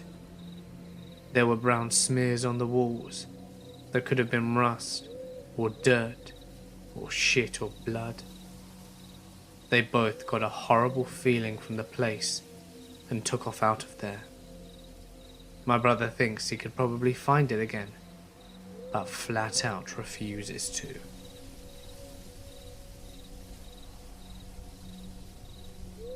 I am a hunter and mountaineer. It was a chilly December morning, and I hiked in pre-dawn. I'm talking about an hour and a half to go 3 miles off the beaten trail. I got to my nest, and about half an hour before sunrise, and started to settle in. The wind kicked up a fog, and the fog rolled in that was thicker than a bowl of oatmeal. Within a few minutes, my visibility was about 5 inches. I'm sitting tight, huddled up against the freezing wind, when I start to hear twigs snapping close to me. For no apparent reason, what is normally a rapturous sound, indicative of an imminently successful hunt, sent a frosty chill down my spine. I chambered around in my 30-30 as quietly as I could, and lay flat on my back, tucked against a fallen tree. The rustling was moving closer through the fog, but I couldn't see anything. The sun was starting to peek over the mountains to the east, and visibility was starting to increase. The rustling of twigs and leaves was sporadic, sometimes directly in front of me, sometimes behind or beside me. I remember laying the rifle across my chest, thinking to myself how silly it is to react like such a coward. I rationed with myself that bears and mountain lions are a rarity where I was, so I had likely stumbled into a herd of whitetails that had bedded down and decided to sit up.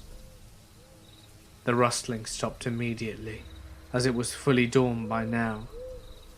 I was looking through the fog for the outline of my prey, which I had assured myself was literally around me. It wasn't. Seemingly nothing was. By now the fog had faded away, and it was apparent to me that I was alone in those woods. I hunted all that day, without seeing as much as a squirrel. Around 3 in the afternoon, after fighting the wind in an abnormally cold day, and not wanting to hike out by flashlight, I decided it was time to start back to the truck. Walking out of those woods was the most uneasy I had ever felt. Lawfully, once you make your way back to the trail, you're supposed to clear the chamber of your rifle. But not that day.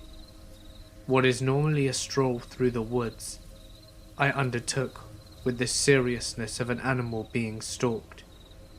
I would walk, then stop and listen, and I never heard or saw anything during my retreat, but I could feel eyes on me.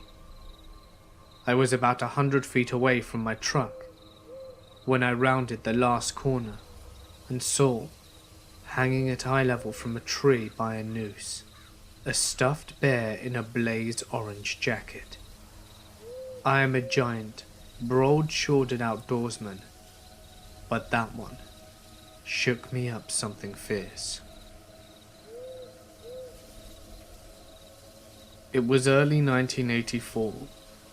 My two friends and I went to the Wildwood campgrounds on Long Island with my family.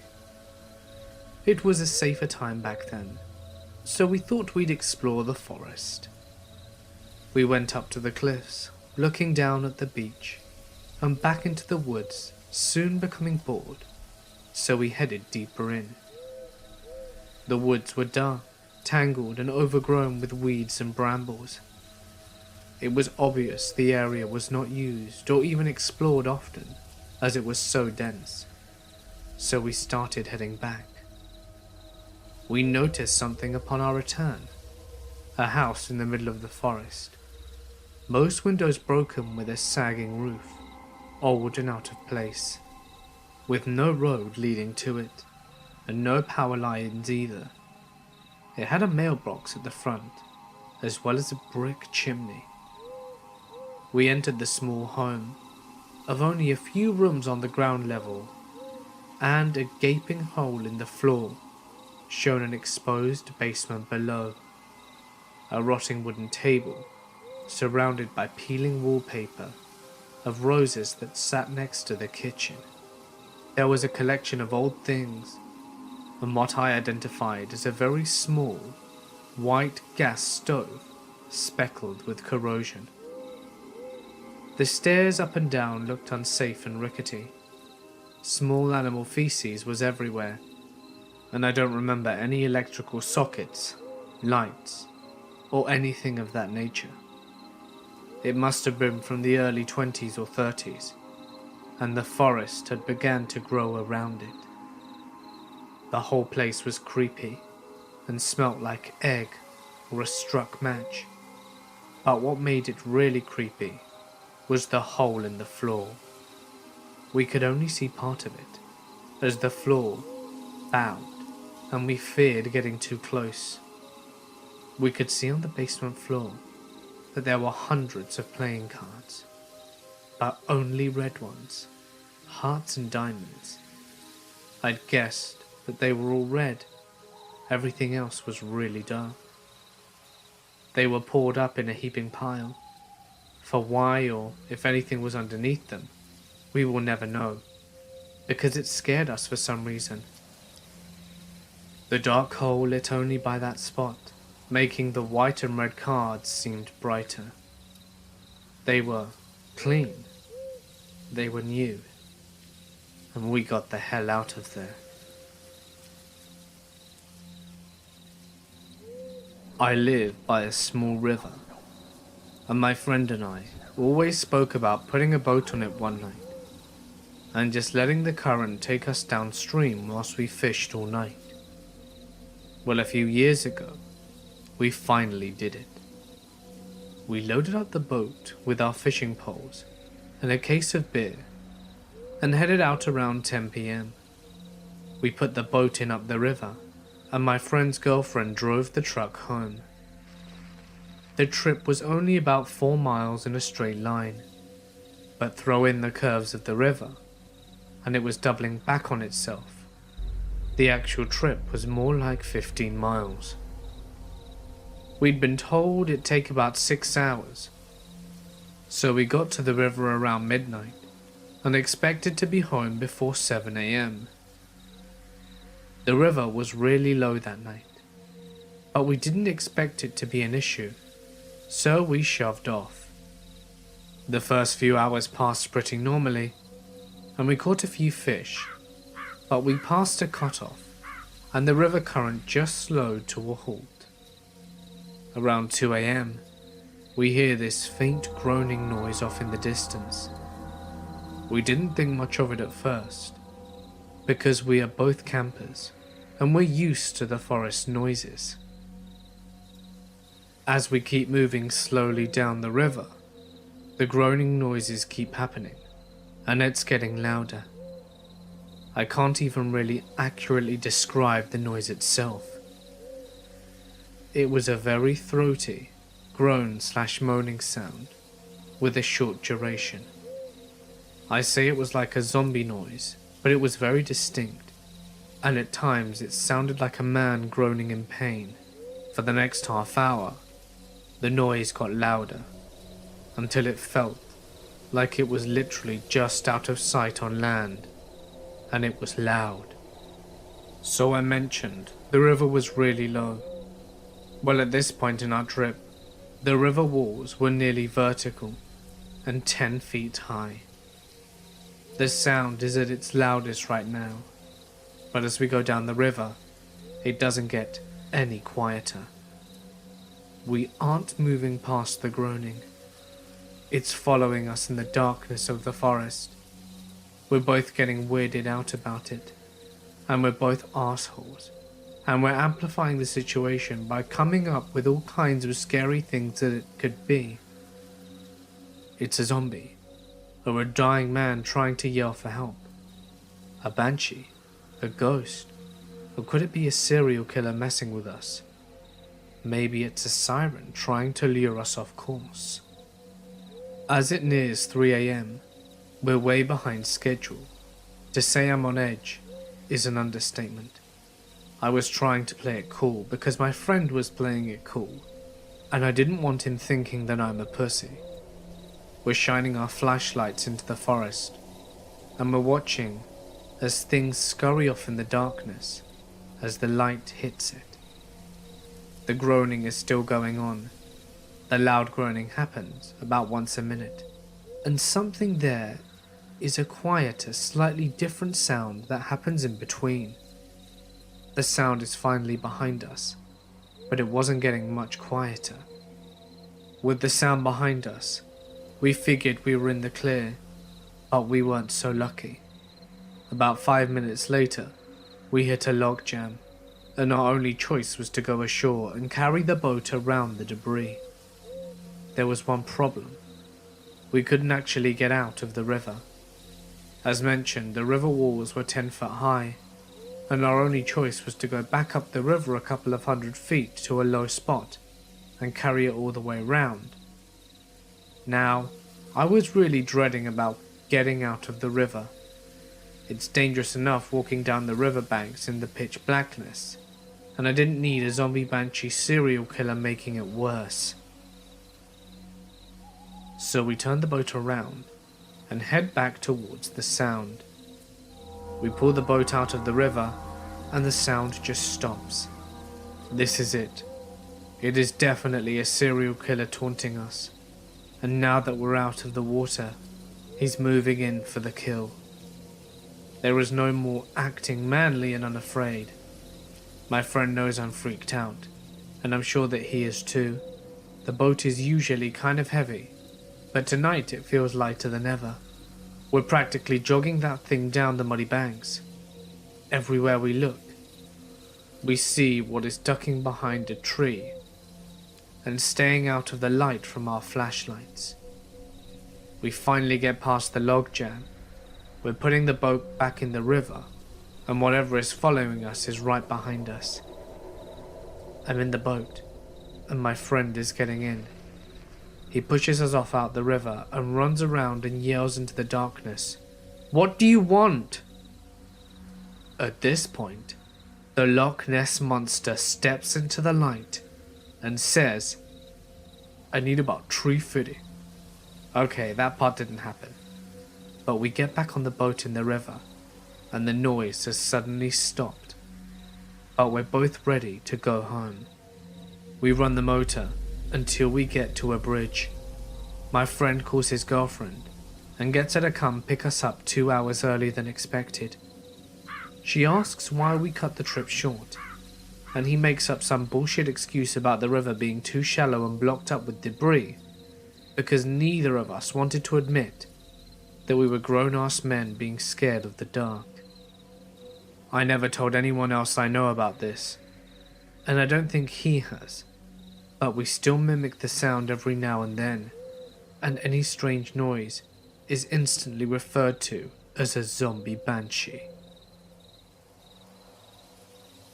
I live by a small river, and my friend and I always spoke about putting a boat on it one night, and just letting the current take us downstream whilst we fished all night.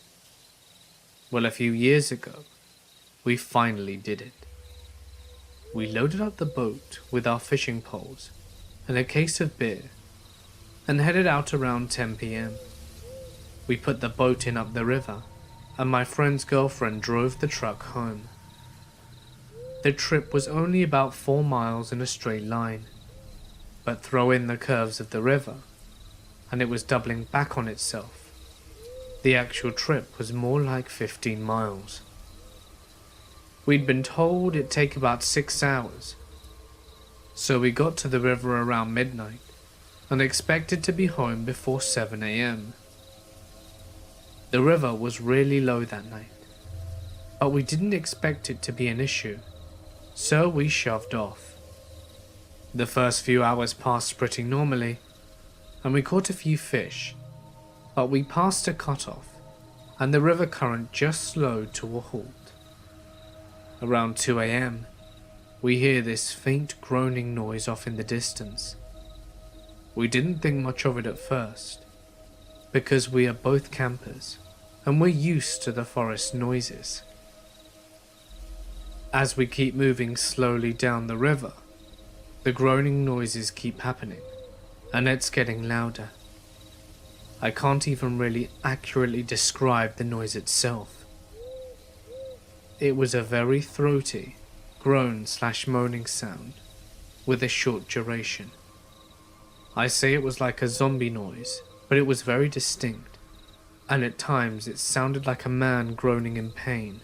For the next half hour, the noise got louder, until it felt like it was literally just out of sight on land, and it was loud.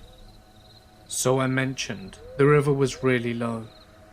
Well, at this point in our trip, the river walls were nearly vertical and 10 feet high. The sound is at its loudest right now, but as we go down the river, it doesn't get any quieter. We aren't moving past the groaning. It's following us in the darkness of the forest. We're both getting weirded out about it, and we're both assholes.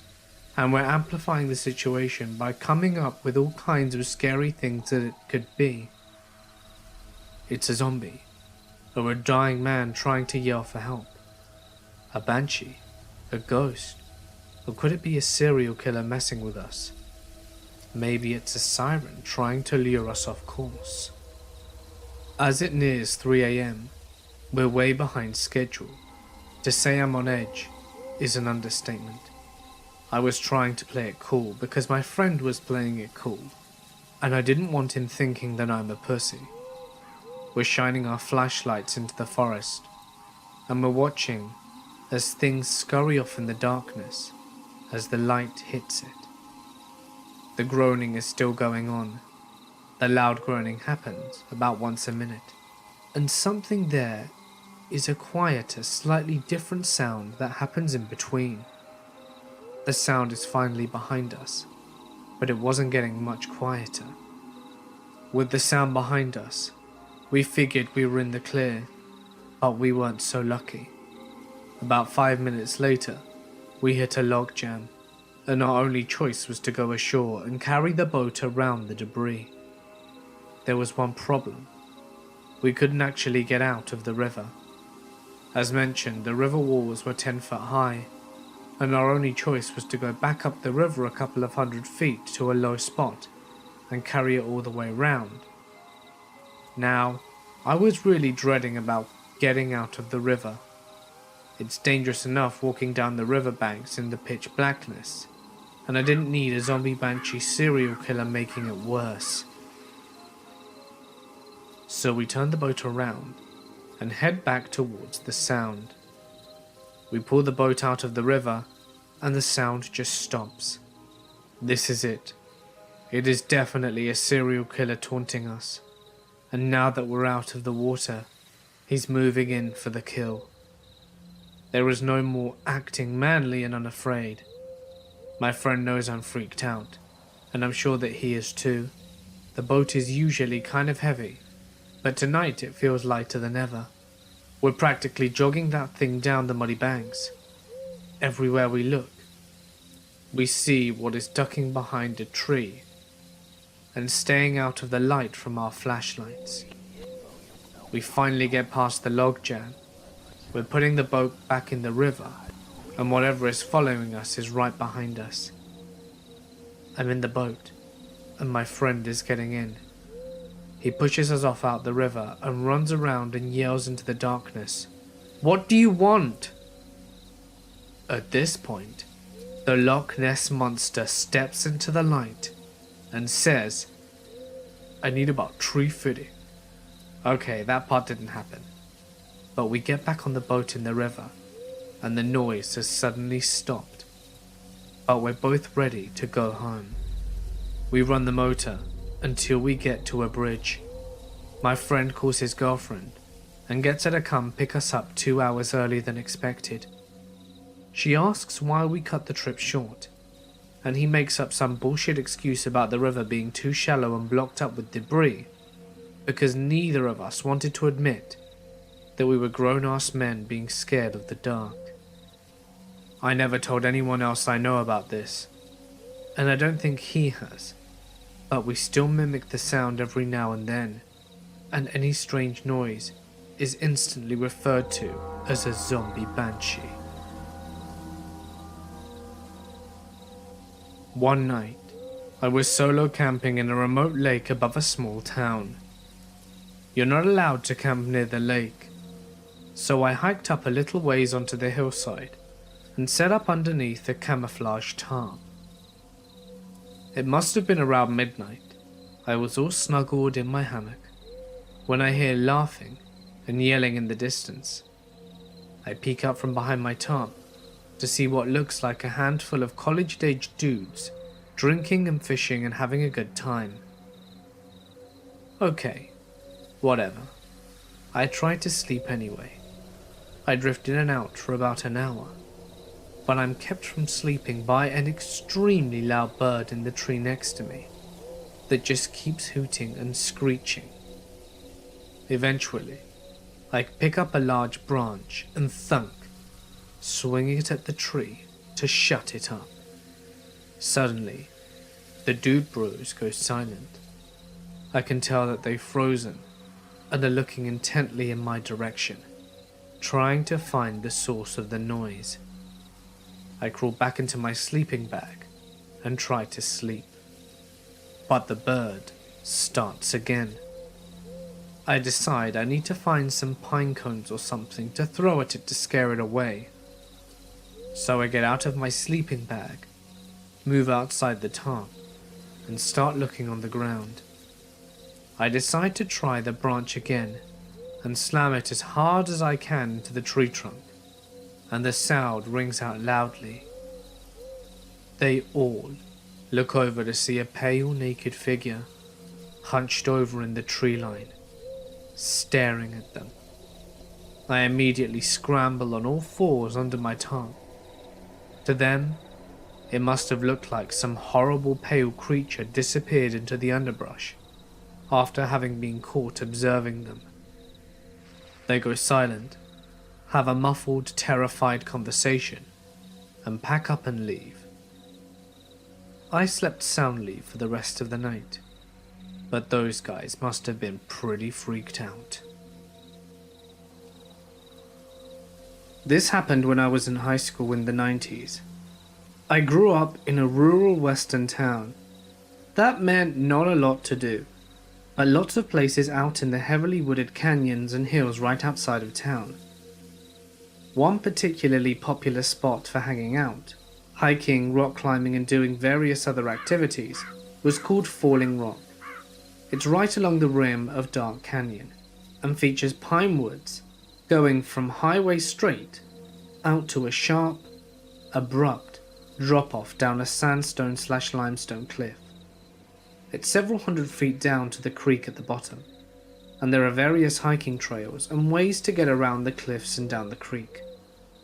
I went there frequently with friends in high school, not to smoke weed or drink or whatever, but because the place was also held as sacred by the Lakota, and by proximity, by teenage wannabe Wiccans like me. We'd see their red prayer bundles up in the cedars all along the cliffs, and to me and my coven of fellow dumbasses, that made this an obvious place to try and visit and contact spirits. I hiked it enough to become very familiar with the area, especially with a deep overhang that was almost like a shallow cave. It wasn't visible from the top of the cliff or from the main hiking trails, I only learnt about it after someone showed me how to get to it by scooting down a steep incline between two particular pine trees on my butt. Also, during this very confused part of my life, I had a best friend who was an extremely bad influence, and who kept getting me involved with older guys. At 15, I lost my virginity to a 22-year-old guy in the Air Force that she had introduced me to, and then left me alone with. I won't say he made me do anything, but I also won't say I was entirely on board when everything happened. She later gave me away for a night to a Turkish guy who spoke no English. Then, she started seeing a guy in his early 20s. She was 18, and more or less told his 40-year-old something uncle that I was all his if he wanted. I was a 16-year-old dumbass. I didn't know about this scheme. I just knew that my best friend had just invited me up to Falling Rock to hang out with her and her boyfriend. I was less happy when I showed up and found the uncle there. I'd met him before, and he wasn't a dick or unattractive. Actually, he was quite attractive, or even especially creepy. It was just knowing he was more than twice my age, and very clearly wanted much more than the Air Force guy had. He didn't just want sex. He was in love with me, and wanted me to love him too. I knew it. I just didn't know what to do about it. But I did tell my friend I didn't want to see him around when she and I got together. She apparently ignored that bit of what I said. He and my best friend's boyfriend were both cowboys, following the rodeo circuit. As such, they showed up at Falling Rocks in their boots and hats and all of that. And it made them slow. My friend was morbidly obese, and none of them knew anything about Falling Rock, whereas I know the area very well. I had driven my own vehicle there, but had parked in the lower lot, about a quarter of a mile closer to the highway than the place where they parked theirs. When I saw that their uncle was there, and he started getting overly friendly right away, I planned to get away as soon as possible. We started walking, and it wasn't before long that I got ahead of them and ignored their calls to come back and vanished into the woods down one of the less used hiking paths. This was broad daylight, and I had a plan.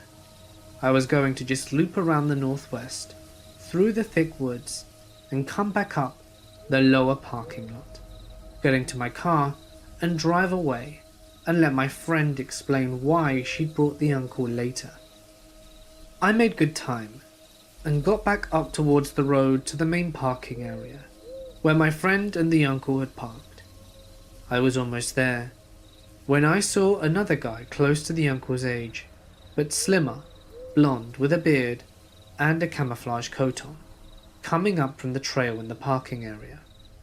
We were a few hundred yards away from each other, but he stopped, clearly seeing me. I don't know what it was, but I didn't like something about his stance. His expression, I don't know what. I started to slink back down the draw I had come up, and he started to follow.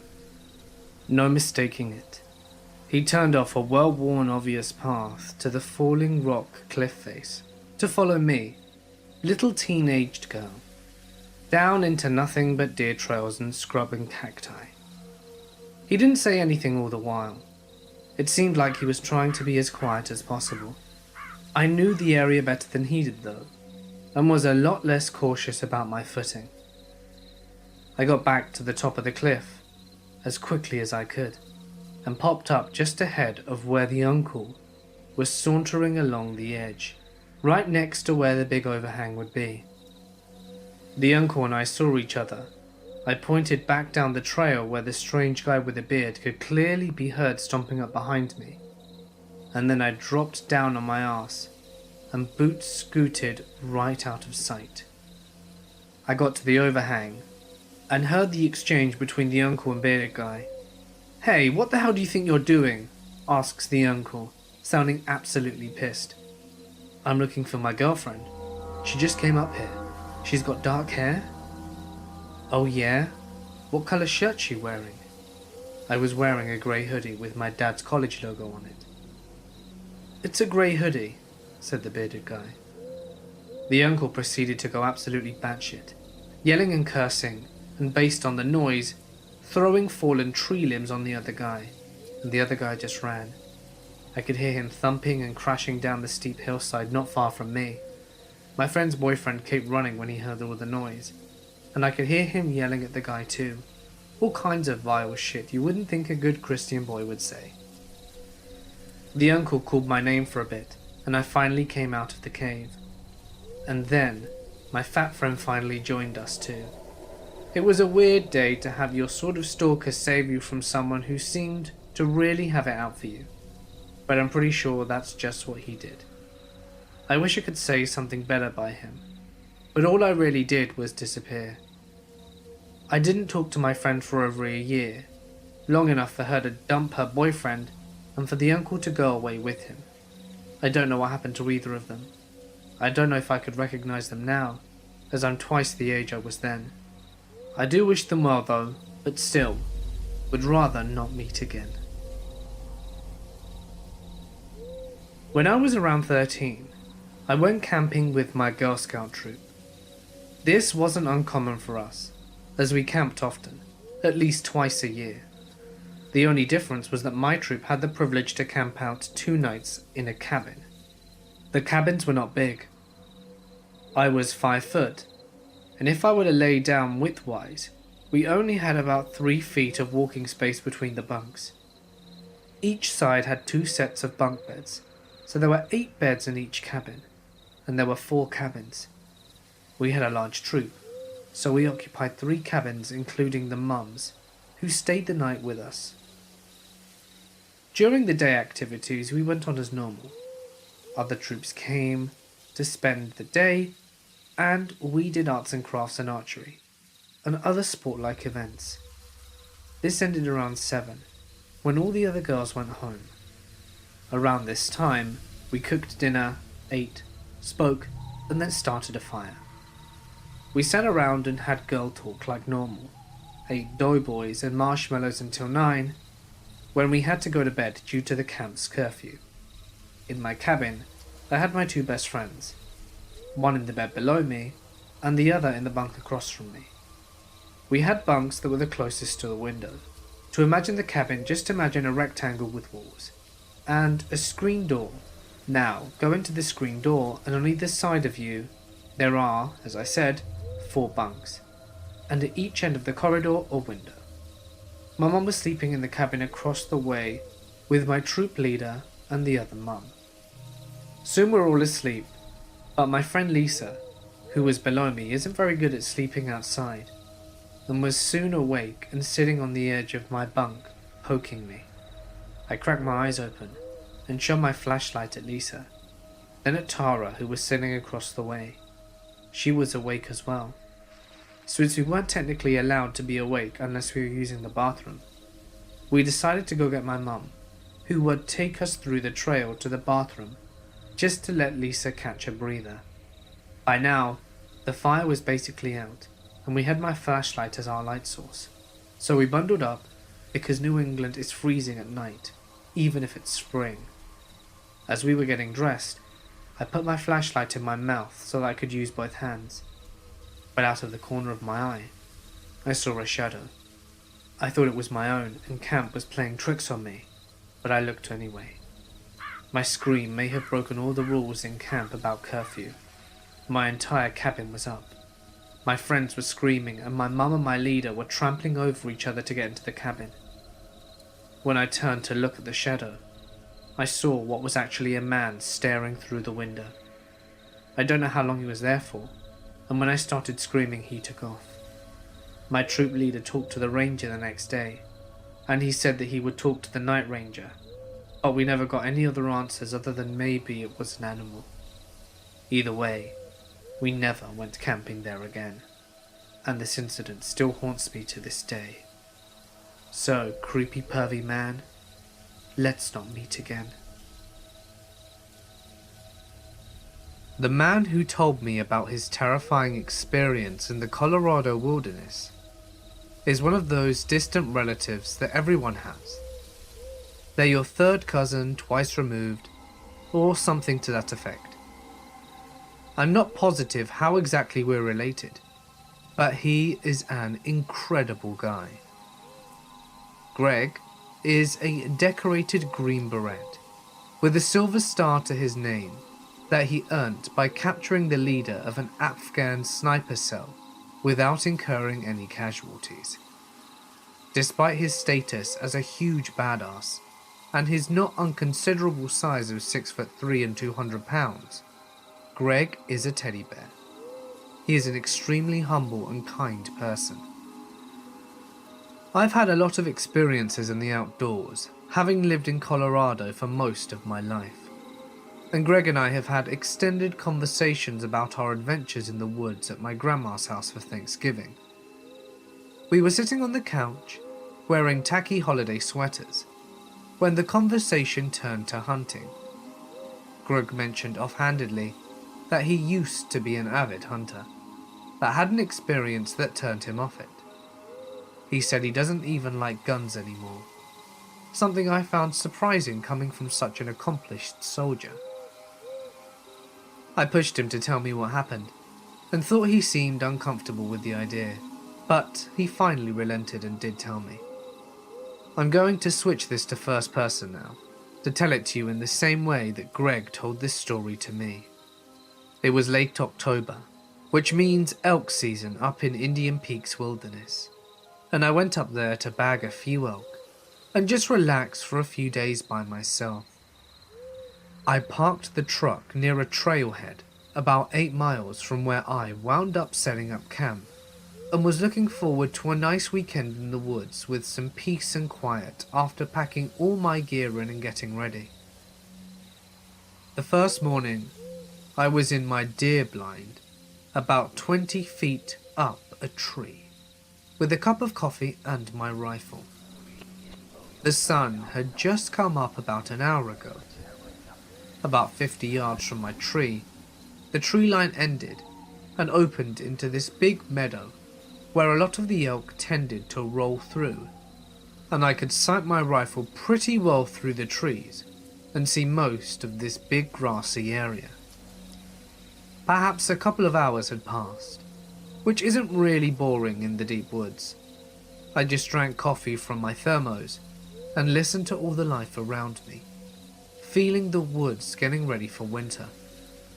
I couldn't believe my luck when I glanced over at the meadow and saw a large group of elk had started grazing in the meadow. The silent animals plodded along, oblivious to me watching. Among the group was one of the most beautiful elk I had ever seen. It's what was called a monarch, which means it had antlers with 8 points each, something really rare. I quietly clicked the safety of my rifle and sighted it. When you're hunting an animal like this, you want to put a bullet right where the skull meets the spine, in order to sever the spinal column and kill it instantly and painlessly. The focus, when you get it in the zone, is incredible.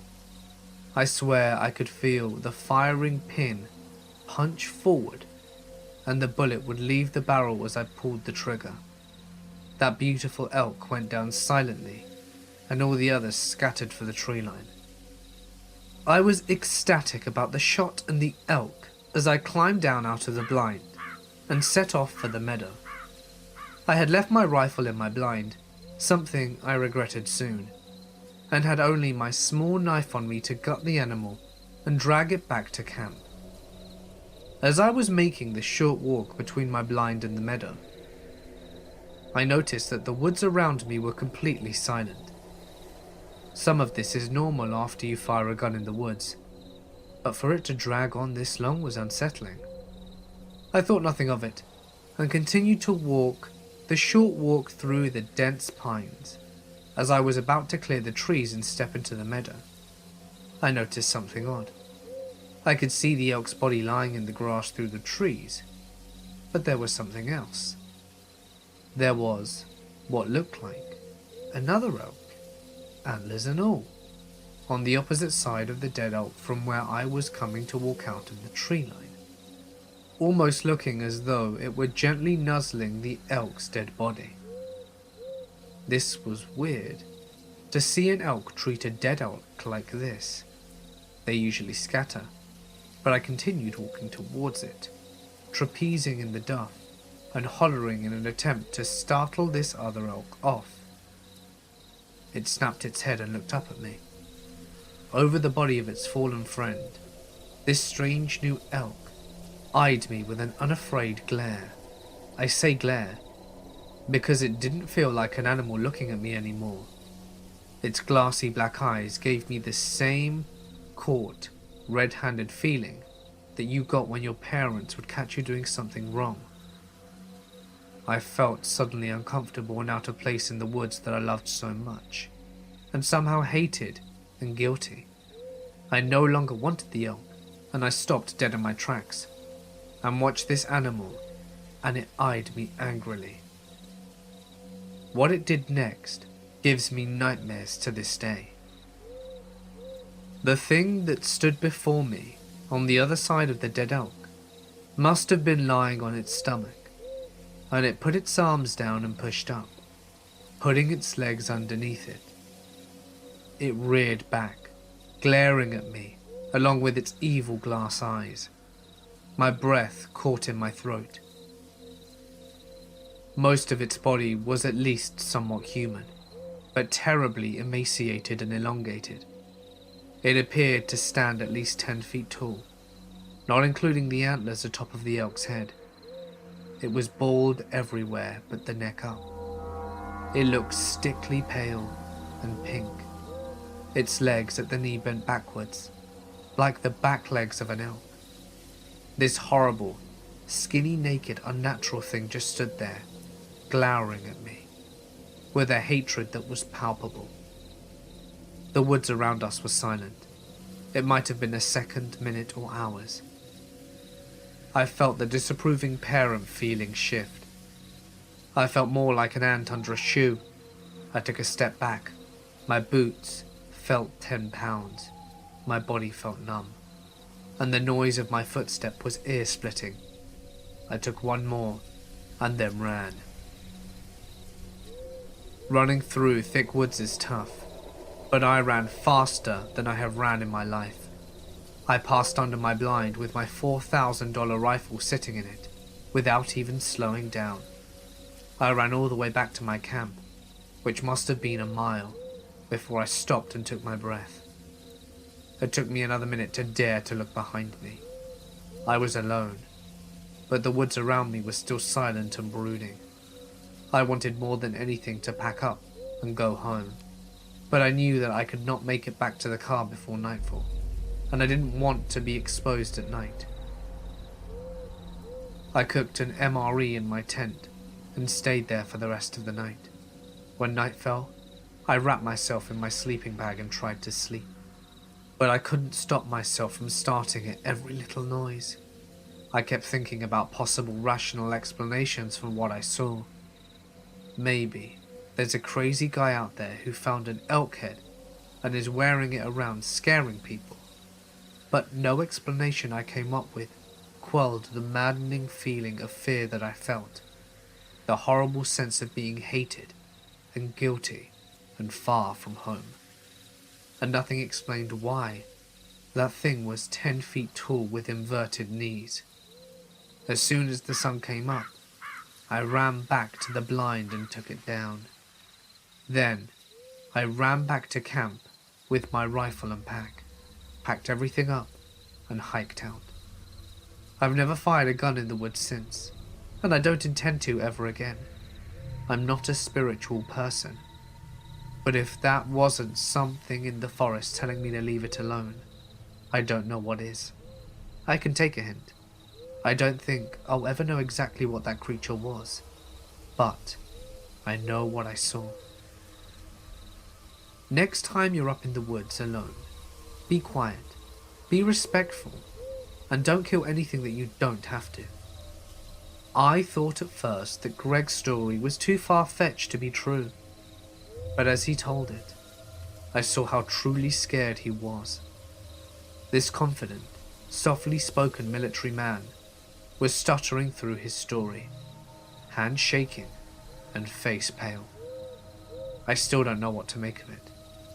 But the area he said it occurred is one I'm quite familiar with, and it can be an eerie place. Sometimes, being alone in the woods can feel like anything but. It just might be that there's some force out there, some inhuman creature who guards the woods. Just in case, I take extra care to be respectful whenever I'm among nature. You never know who could be watching. I'm not convinced there is an afterlife, or such a thing as ghosts or demons, but I once saw something in the woods that felt so unnatural, it made me second guess how I see the world. I was hiking up a hillside, thick with trees, in the middle of the night during a long weekend. Some friends and I decided we would hike to the top of the hill and light off some fireworks. Approaching the hill and surrounding the base of the hill was a rolling grass valley. It was around midnight, full moon, and a light mist, something straight out of a horror movie. The strange part was, I wasn't nervous or scared or anything. I was having a great night with my buddies. I didn't have any of my defenses up.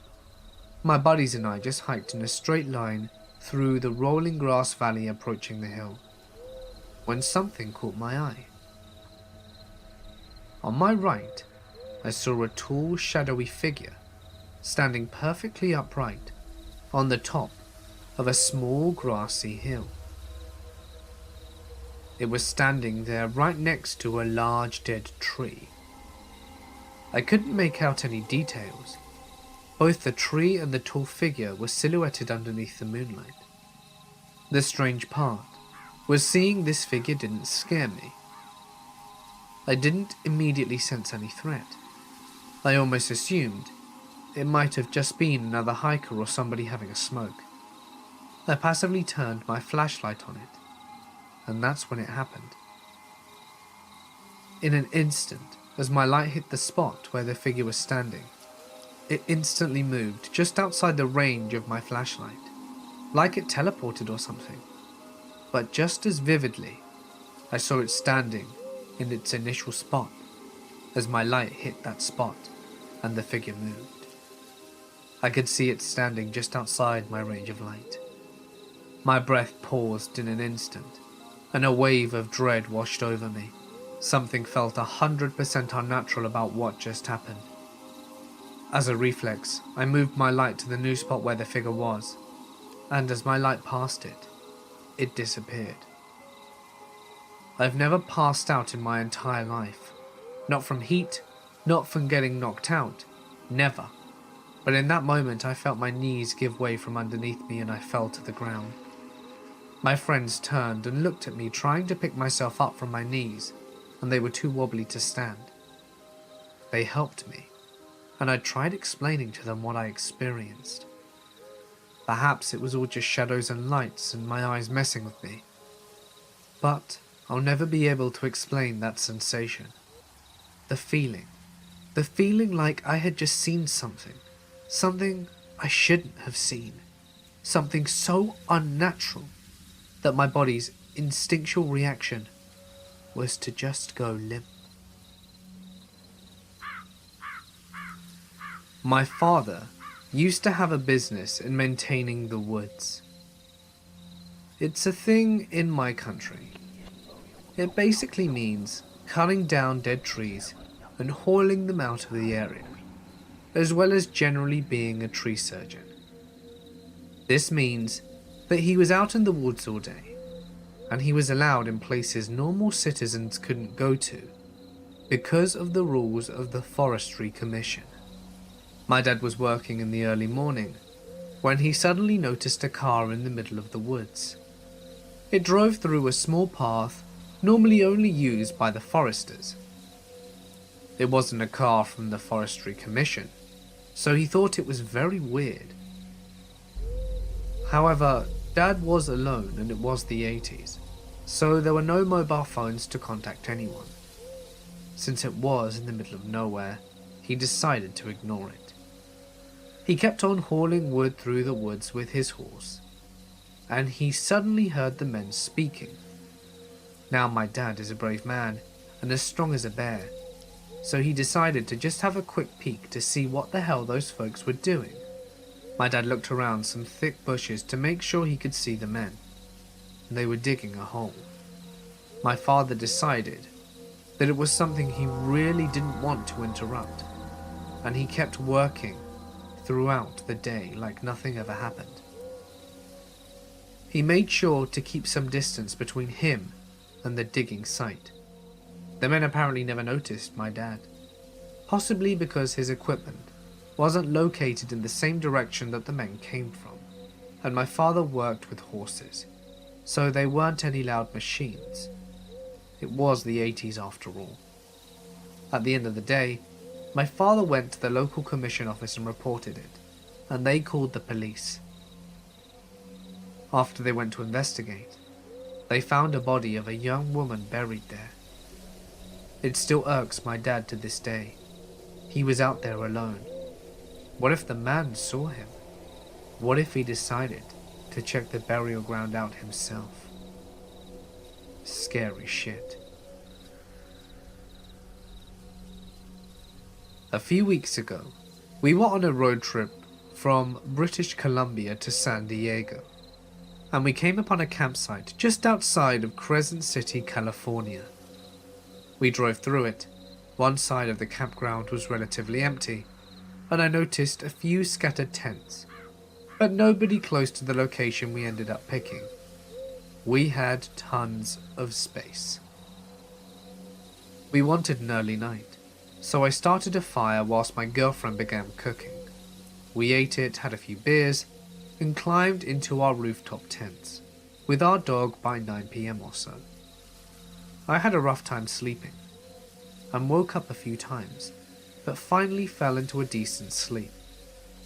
In the pitch dark, with all of our tent windows and canvases closed, I was awoken at 1 AM by someone whistling outside our tent the tune of When the Saints Come Marching In.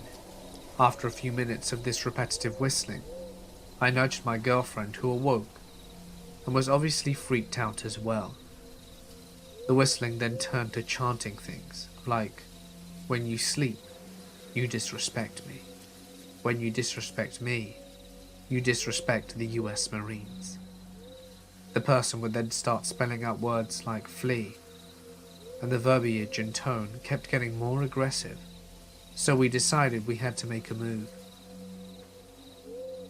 I slowly unzipped the tent whilst our guard dog was snoring, and got my head out of the tent. I took a few seconds to let my eyes adjust and figure out where the person was. I felt more confident once I could somewhat see and hear, so I climbed down and my girlfriend passed me the dog, and she climbed down too.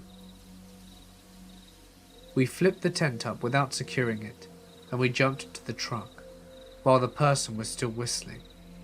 We went to a motel in Crescent City. The next morning we drove back to get a few belongings that weren't in the truck, and a family who had been camping a few sites over said it went over for 2 or 3 hours, and it was the scariest thing that their family had ever experienced. When I was young, my dad lived in an old log cabin about 15 miles west of Sheridan, Wyoming, in the foothills of Bighorn Mountain. Every summer when I was visiting, we would go up to the mountains backpacking and fishing for 2 days every weekend. We would park the truck, hike into a remote area, fishing for trout along the way, and make camp wherever we ended up. We encountered a number of strange and creepy things, and got into some scary situations with wildlife. But the situation that sticks out with me the most was an ancient abandoned camp we found. We were hiking down a very steep slope to get to an area of a creek that had been dammed up by beavers, hoping to catch some big trout. I had climbed out on a rock ledge and was looking for a way down when I saw the stock and action of an old rusty rifle sticking out of a tree, where the tree had grown around the barrel for years before. It was around 10 feet above the ground. Dad and I climbed down to check it out, and we found a small cave at the base of the rock, a formation only about 12 inches deep, which would make a nice natural shelter, but a really terrible place to set up a long-term camp. Inside we found a bunch of really old stuff. 3 heavy gauge unopened cans of food, an old cast iron pot that had holes rusted in all the way through, a crusty old saddle and bridle set, a very deteriorated heavy woolen blanket rolled up and tied with a leather belt. When we unwrapped the blanket, we found several personal items, including a rusty old cap, a ball black powder revolver, a leather satchel with a lead pistol shot, and a powder horn with no black powder in it, tarnished old cartridges, presumably for the rifle in the tree, a straight razor, and most unsettling of all, was a shirt with holes in it, and over half of it stained with dried blood. As we stood there thinking about what all of this meant, it occurred to me how remote this place was, even at the time of July 1985, and the fact that whoever owned that shirt had been very seriously injured. Stuck on a steep slope in the middle of absolutely nowhere, I got serious chills down my spine. The only thing that somewhat dated this fateful campsite was the pistol and the rifle, both of which were made sometime in the 1870s according to my father. There's no way to ever know what happened to the man who owned all this stuff, but the fact that he, or someone he knew, obviously shot twice with either a gun or arrow, and all of his belongings were sitting right there where he left them possibly 100 years later, it was highly unlikely that he left the area alive. Discovering what amounts to an 100-year-old crime scene in this very remote wilderness kinda gave me the creeps, but mostly, it just made me sad to know how hopeless and alone this guy must have felt when he died. I asked my dad if I could keep the pistol, and he simply said, "It's not mine to give, and we're not thieves." He chose instead to teach me a lesson about respecting the dead and preserving history. He had been very careful inspecting everything, and we put everything back exactly as we had found it. My dad then told me to take my hat off and observe a moment of silence and reflection as a sign of respect for the man who most likely lost his life on that mountain. Then we went fishing. I tried several times over the years to find that spot again, especially now that I have sons of my own, but sadly, I've never been able to find it. A few years back, we were doing a massive survey in the middle of nowhere in the interior of British Columbia. All the crews had gone home, and it was just my boss and myself left for a few days to follow up and confirm some coordinates and finish some mapping. We head out of the motel an hour or so into the bush, middle of nowhere along deactivated logging roads. The closest town is miles and miles away, and we hike out to one area that we had found a few weeks previously. For some reason, the whole area just felt off. So we get down to business, and about 15 minutes after being haunched over mapping, there is this weird deafening whomp sound, like I could feel pressure in my ears. I immediately looked at my boss about 20 feet away, and he is white as a ghost staring back at me, standing, and then it happens again. My ear and chest pressure go crazy, and it feels like I am being squeezed. Chills all over my body, and every hair is standing on end. My boss just looks at me and says, "Let's go." We grab all of our stuff and speed hike back to the truck. We never discussed it.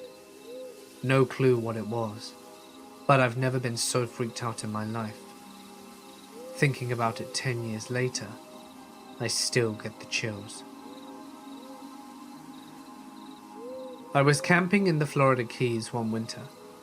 I managed to survive the large snakes and even larger alligators, as well as the scorpions which would get into my shoes at night. But one experience that I shall never forget. My campsite was next to an old rock quarry which had filled with water and made it a good place for swimming and getting water from.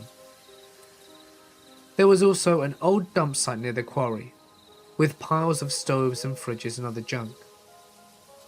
It had been there for a while, but nothing new had been added to it for a long time. One day, a fellow shows up and tells me that they were going to clean up the dump and burn some of the junk, so I better move my tent. So I gather up all of my belongings and moved a few hundred yards back into the woods. That day, they started burning the garbage, and I thought nothing about it until I climbed into my tent at night. As soon as it got dark and I was falling asleep, my tent became covered with hundreds of rats. I guess they had moved out of the dump because of the fire and were just wandering around looking for food. They were everywhere, climbing up my ropes and over the top of the tent. I shook as many as I could off and started a fire and stayed up all night hoping they wouldn't return. They seemed to be gone, so the next night I stayed in the same place thinking they had moved to another dump or something. But no. As soon as it got dark, they all returned, bringing some of their friends, as it seemed that they were more than ever. I again shook them off my tent and got the fire going. When morning came, I packed up my tent and headed for a new place far away from those rats. As I was walking down the highway, wondering if I should return to another camping spot that I had previously been in, there, on the highway, near to the place, was a dead 11-foot alligator, which had crawled out from the mangroves only a few feet from where I had been camping a few weeks prior. I decided that my Florida camping adventure had gone on long enough and headed home.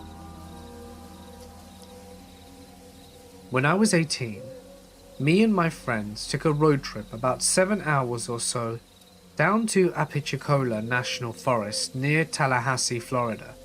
We were going to do a little car camping, drinking a few ice-cold Natty Lights, 18-year-old stuff. As we didn't want to be bothered by any park rangers, we drove way deep into the woods. We got there, set up camp, and had said Natty Lights. And me and a guy decided to do a little exploring. So we walked about 100 yards from our site back to the main road, saw another path directly across from us, and started walking. Immediately we started seeing signs that someone had been living there for a while. Big bags of trash, stuff like that. I should have seen a huge red flag and turned around, but I'm 18 and nothing can hurt me. So we get to this campsite of an older white guy living out of his van. Clothesline strung up, coolers placed around it, and a big gorgeous dog which I think was a golden retriever. We tried to back out, but he sees us and starts up a conversation. He's friendly enough and asks us where we're from, and he tells us some cool spots to check out. We ended up chatting to him for about 10 minutes, and then we went on our way. I kept thinking how odd it was that he gave directions in steps, not yards or miles. The guy seemed to be off balance, not stumbling drunk, but like he was walking on a balance beam, swaying side to side. Oh, and he was super excited to talk about national parks and forests and where we were from. So we went back to our tents. Fast forward 2 months, the same buddy calls me late at night and tells me to turn on the TV to the news. I oblige, and I see an old dude with a van. You see where this is heading, but I didn't.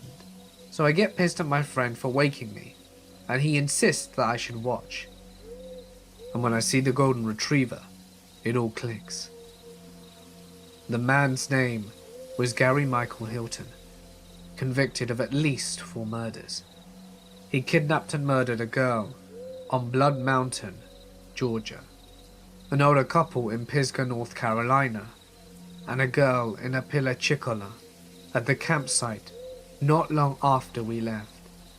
Yes, the very same places he had been talking to us about. Obviously, we called the cops, and they put us in touch with the FBI. We get flown down to take investigators to the campsite, point out every spot we saw, and tell them exactly what he told us, and show them the places he described to us. I didn't find out until after the trial, but apparently they found what appeared to be partially destroyed human finger bones in an area near the site, and I had to be flown down again to testify. 17 or 18 years ago, my fiancée, now wife of nearly 16 years, and myself, and one other couple were hiking the Pyramid Point hiking trail in the Sleeping Bear Dunes of northwestern Lower Peninsula of Michigan at dusk. We had my old film camera with a 200mm zoom lens on it. We got to the overlook, which looks northwest over the Manitou Passage to the Manitou Islands. We watched the sunset and entered that late dusk period that seems to last forever during a northern Michigan summer. It was probably 10 p.m. at this point.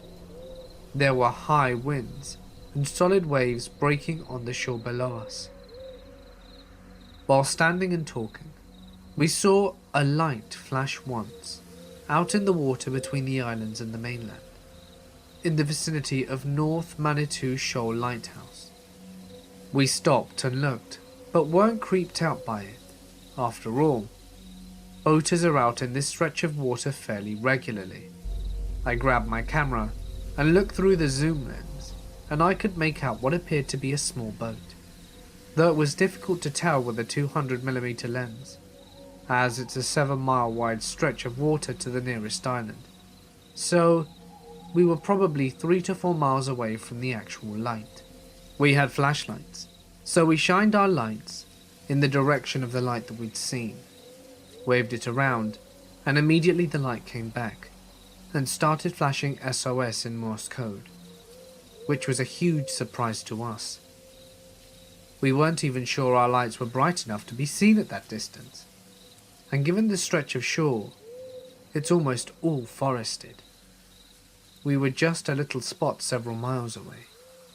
We were suddenly full of adrenaline and concern.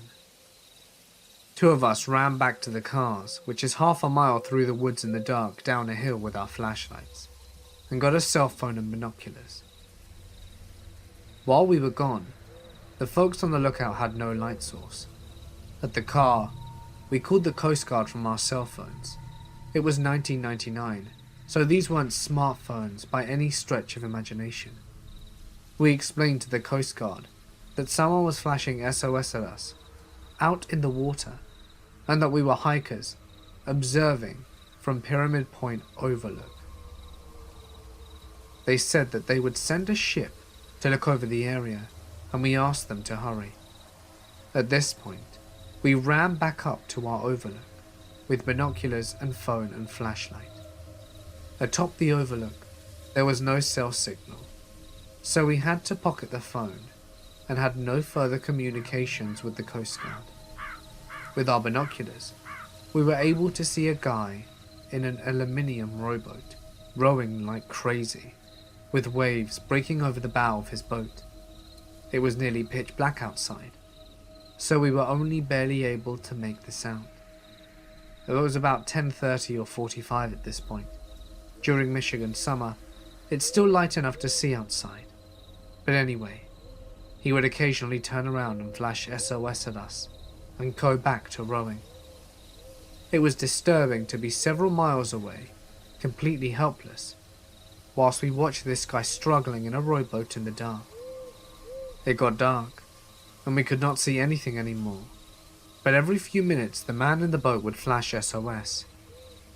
He did not appear to be making any progress towards the mainland, but he was clearly drifting northwestwards through the Manitou Passage. Every time he flashed, we'd turn on our flashlight and shine it back at him for a few seconds and turn it off.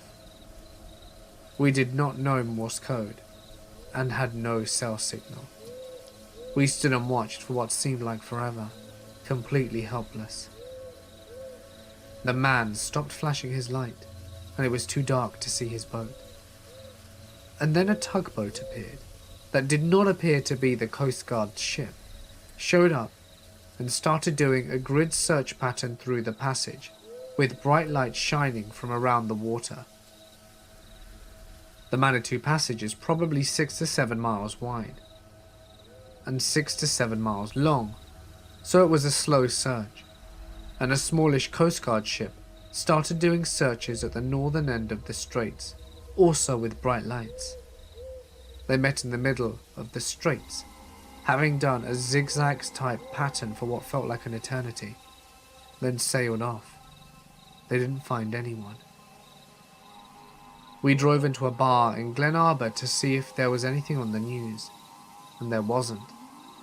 We called the Coast Guard the next morning, wondering if we'd seen a man die or helped to rescue. But the person on duty had no idea what happened, or that we'd even called the night before. So to this day, it's unsettling to me, knowing how harsh the conditions on Lake Michigan can be, and knowing that we'd seen a man flashing SOS at us through our binoculars just before it got dark was really bothersome. There's no closure, no happy or sad ending, no ending at all, other than going back to our camp and hitting the sack. I have no idea what happened to him, and I really doubt I ever will. I was hiking and backpacking with 2 friends in Montana. We were probably 5 miles from the nearest paved road, and had hiked around 2 miles from the end of the dirt road. The spot isn't very well travelled, and is quite nondescript, but we all enjoyed getting away from any crowds, and being out relatively alone, so we always gravitated to areas like this, for backcountry camping. We built a fire and hung out, then piled into our tent. All is normal, and we hadn't seen a soul, or any recent sign of people, since we left the paved roads. I have some trouble sleeping, and was sort of just laying there for maybe 30 minutes, and both my buddies passed out. That's when it got weird. I hear from my side of the tent a murmuring, which I was certain was a person making sounds underneath their breath. It didn't feel like real words, but almost like someone drunk was mumbling gibberish. My first thought was one of my buddies was sleep talking. I listened closer, and it was definitely coming from outside. I woke up my friend closest to me, and he woke me up with a "What?" a little irritated, and at the moment, the muttering stopped. I shooed him and whispered to him what I'd heard. We waited a second and it started again, but it seemed closer this time, and he heard it too, but we didn't hear any movement. I can still hear the voice, and it really messes with me 10 years later. He gave me a "what the hell" face, and proceeded to gesture that he was going to unzip the door and see what was outside. Right as he starts moving the zipper, we heard what sounded like someone taking a huge gasp of air before diving into a pool, seemingly from the opposite side of the tent of where we heard the original muttering from. We both froze for a second before he pushed his flashlight out and looked in that direction and screamed, "Who's out there?" We didn't see anything, and never heard a single twig or the sound of movement. But this time, my other friend had woken up, and we were all still freaking out. We told him what was up, and we all took our flashlights out to see what the hell it was, and we saw nothing at all. We were both up for a long time after that, while the sleeping friend was out again fairly shortly thereafter. We didn't hear another odd sound at all, and in the morning there were no signs that anyone had been there. We cut our trip to just that night, and moved back to a campground the following day. We still have no idea what or who was outside our tent. The only thing that we could even make a semblance of a sense of was an owl, bat, or another bird. But I've spent many nights outdoors in that habitat, and I am familiar with those noises. This was entirely different in my opinion, and didn't come from any animal I'm aware of anyway. Still gives me chills thinking about it. I have a couple of stories about camping. One year, I was working for the forestry for the summer, so I decided to camp out by where the work was. I would go into town only once or twice a month for supplies. On the forestry road on the way there was a fellow camping a few miles from my setup. He wasn't working with me, so I figured maybe he was a hunter or something. After a couple of times of passing his campsite, and seeing that his car was never moved, I decided that if the car was still there by the next time I drove by, I'd stop to see if he was okay. Thankfully, as it turned out, one of my fellow co-workers had the same thought, and he got there first. He could tell by the smell when he approached the guy's trailer that there was something seriously wrong, and when he went inside, he found the guy with maggots crawling out of where his eyes had been. It was a hot summer, and his body had been there for quite a while before my buddy found him. My buddy guessed it was a heart attack or something, and he reported it to the police and they dealt with it. But we never heard any more about it. Here are two stories. Both take place in the Rocky Mountain region. We don't like to camp in campgrounds because we're antisocial and none of us care to share a campground with the strangers screaming kids, waving around their flaming hot s'more pokers. When we go camping, we do mild off-road and camp in clearings away from the people. Just after high school, me and my friends decide to celebrate by going out on a camping trip. We ended up leaving way later than we had planned. It was dark by the time we got up into the mountains, and the camping spot was about an hour or so from home. We didn't want to turn around, so we just decided to make do and set up camp in the first decent clearing that we found, and would figure things out in the morning. We all set up our tents in the dark, moonless night, and just went straight to bed. When we woke up, we realized that we had unwittingly set up camp on top of someone's abandoned attempt of a marijuana farm. Not wanting to deal with that shit, we packed up pretty quickly and moved on. The second incident happened a few years later with the same group of friends. We set up camp in a little clearing surrounded by thick trees and settled around a campfire for the night.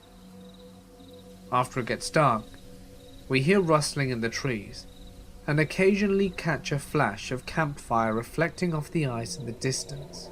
We aren't worried. This isn't bear country, and this particular area is covered in deer. We had to stop a few times on the drive to this spot to let deer cross the road, and we noticed tons of hoofprints and deer trails near our camping site whilst we were setting up.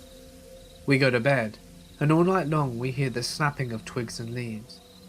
They sound like they're coming near the campsite a few times, but then back off when the dog starts barking. The next morning, we notice that there are fresh cougar prints skirting around the edge of our campsite. It's pretty obvious the cougar was circling us all night, sizing us up. We're dumb, young adults, and decided to test our luck, so we stayed a second night. That second night we decided to take shifts sleeping, with a few of us staying up to watch on guard, with our shotgun ready, and keep our fire tended during the night. Me and my ex had the first half of the night. Occasionally we would see a yellow flash of eyes for a brief moment, and they disappear again. The dogs would not shut up. Maybe it's just paranoia settling in, but my ex swears he saw the cougar off in the trees. At this point, we all decide enough of testing fate and slept in our cars and left next morning. Next morning rolls around, and our friend takes the dogs out for a small hike and one last potty break whilst we brewed some coffee. On our way back down the trail, they notice cougar tracks following theirs, and we're all convinced we're being stalked. We decide to forget about coffee, tear down camp as quickly as possible, and nope out of there.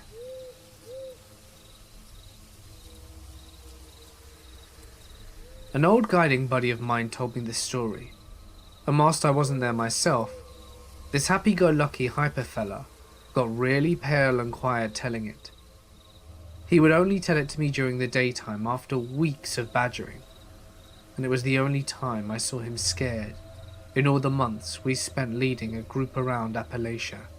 So, my buddy Mark went camping in a state forest in Virginia with a group of his college friends. They were a small group of 4 from the outdoor rec department, experienced kids with all the necessary gear in familiar terrain. Being college kids, however, they rolled into the campsite fairly late and decided to just car camp, which is camping near the car, no hiking in separate locations. It was early evening, but still just before the sun had set. As they were unloading the car and setting up camp, 2 mangy fellas came out the woods and approached them. These guys looked like they'd been living out there for quite some time and acted very strangely. They wouldn't look you in the eyes and just really twitched and just seemed really twitchy, just kind of hanging around like they wanted something, like coyotes. My buddy Mark got an uncomfortable feeling right away. The guys introduced themselves. Now, nobody I've spoken to can remember the man's first name. It was something like Bill or Rick. But the second guy said his name was Gizmo. Funny, right? Hard to forget. So Gizmo and his friend began asking questions. Questions like, are you all gonna stay the night? How much food do you have? When are you kids supposed to be heading home? You've all got phones, right? And are there any more of you planning on showing up? Well, Mark didn't like this one bit, so he started telling tales. Yeah, there's going to be 8 or 10 of us or more showing up tonight, and our parents expect us home first thing tomorrow morning. They're super paranoid, so we gotta get home on time or they'll call the cops. Parents, am I right? That sort of thing. Gizmo and company poked around camp a bit more, then wished the group good luck and disappeared back into the woods. Mark and his friends joked nervously about Gizmo and his friend, but weren't worried enough to actually leave. They built a fire and cooked dinner, then cleaned and hung up the bear bag. They spent the rest of the evening hanging out around the fire, chatting and drinking. One of them had a harmonica, I think, and by midnight they all turned in, and they had brought 2 tents, a girl's tent and a boy's tent. Well, Mark didn't feel right in the tent. He felt like somebody needed to keep watch, so he slept by the fire. Sometime later, Mark found himself awake.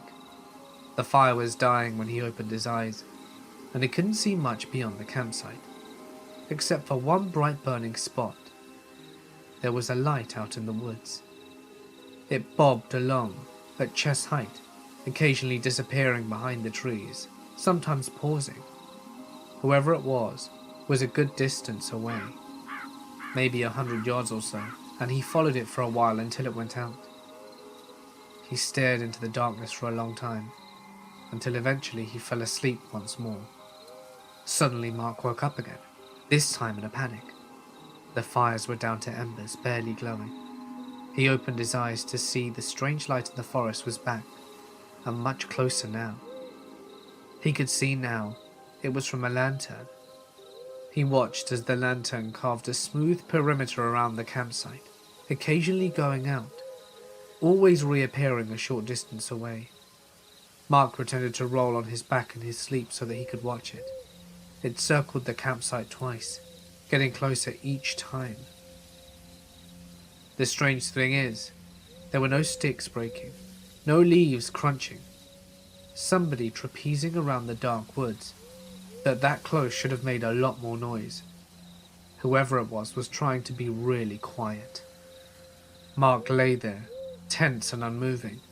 By the time it began its third rotation of the campsite, the lantern was so close that Mark could see a face illuminated on it. It looked like one of the fellas from earlier. He couldn't remember which one. His eyes were bugged out, scanning the campsite like a predator, and he was sweating. And then the lantern went out. At this point, Mark properly woke up. He got up and started making a lot of noise, stoking the fire, packing his gear. His watch read 4:30, and the sun wasn't up yet. He considered all of that happened, and made the tough call to wake his buddy and bug out. Nobody argued when they saw his face. Like I said, this guy is happy-go-lucky, and a human golden retriever, and an experienced woodman to boot. You'd believe him too. The sun was barely starting to come up, and by the time they got in the car, as they were driving out, they passed something that they hadn't noticed on their way in. There was an old RV parked out in the woods, camouflaged with a mixture of earth-colored tarps and actual greenery. It was surrounded by a chain-link fence that was also draped with camo tarps and leafy broads. The whole thing looked like a long-term hunting campsite. Mark and his friends were actually relieved. Gizmo and his friends must have been poachers, and that would explain their creepy stalking behavior.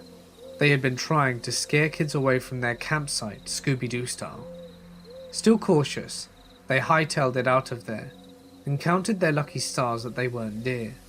That should have been the end of the story. The next part I don't understand. I don't know why Mark or his friends didn't tell anyone about Gizmo for a few weeks. I would have thought for sure he'd report the poachers ASAP. He's very type A, and not typical for him to procrastinate or let rule go unenforced. I don't know what his excuse was, but Gizmo and his pal were forgotten. Then one day, Mark mentions the incident to a law enforcement officer from the DNR that came to lecture at one of his classes.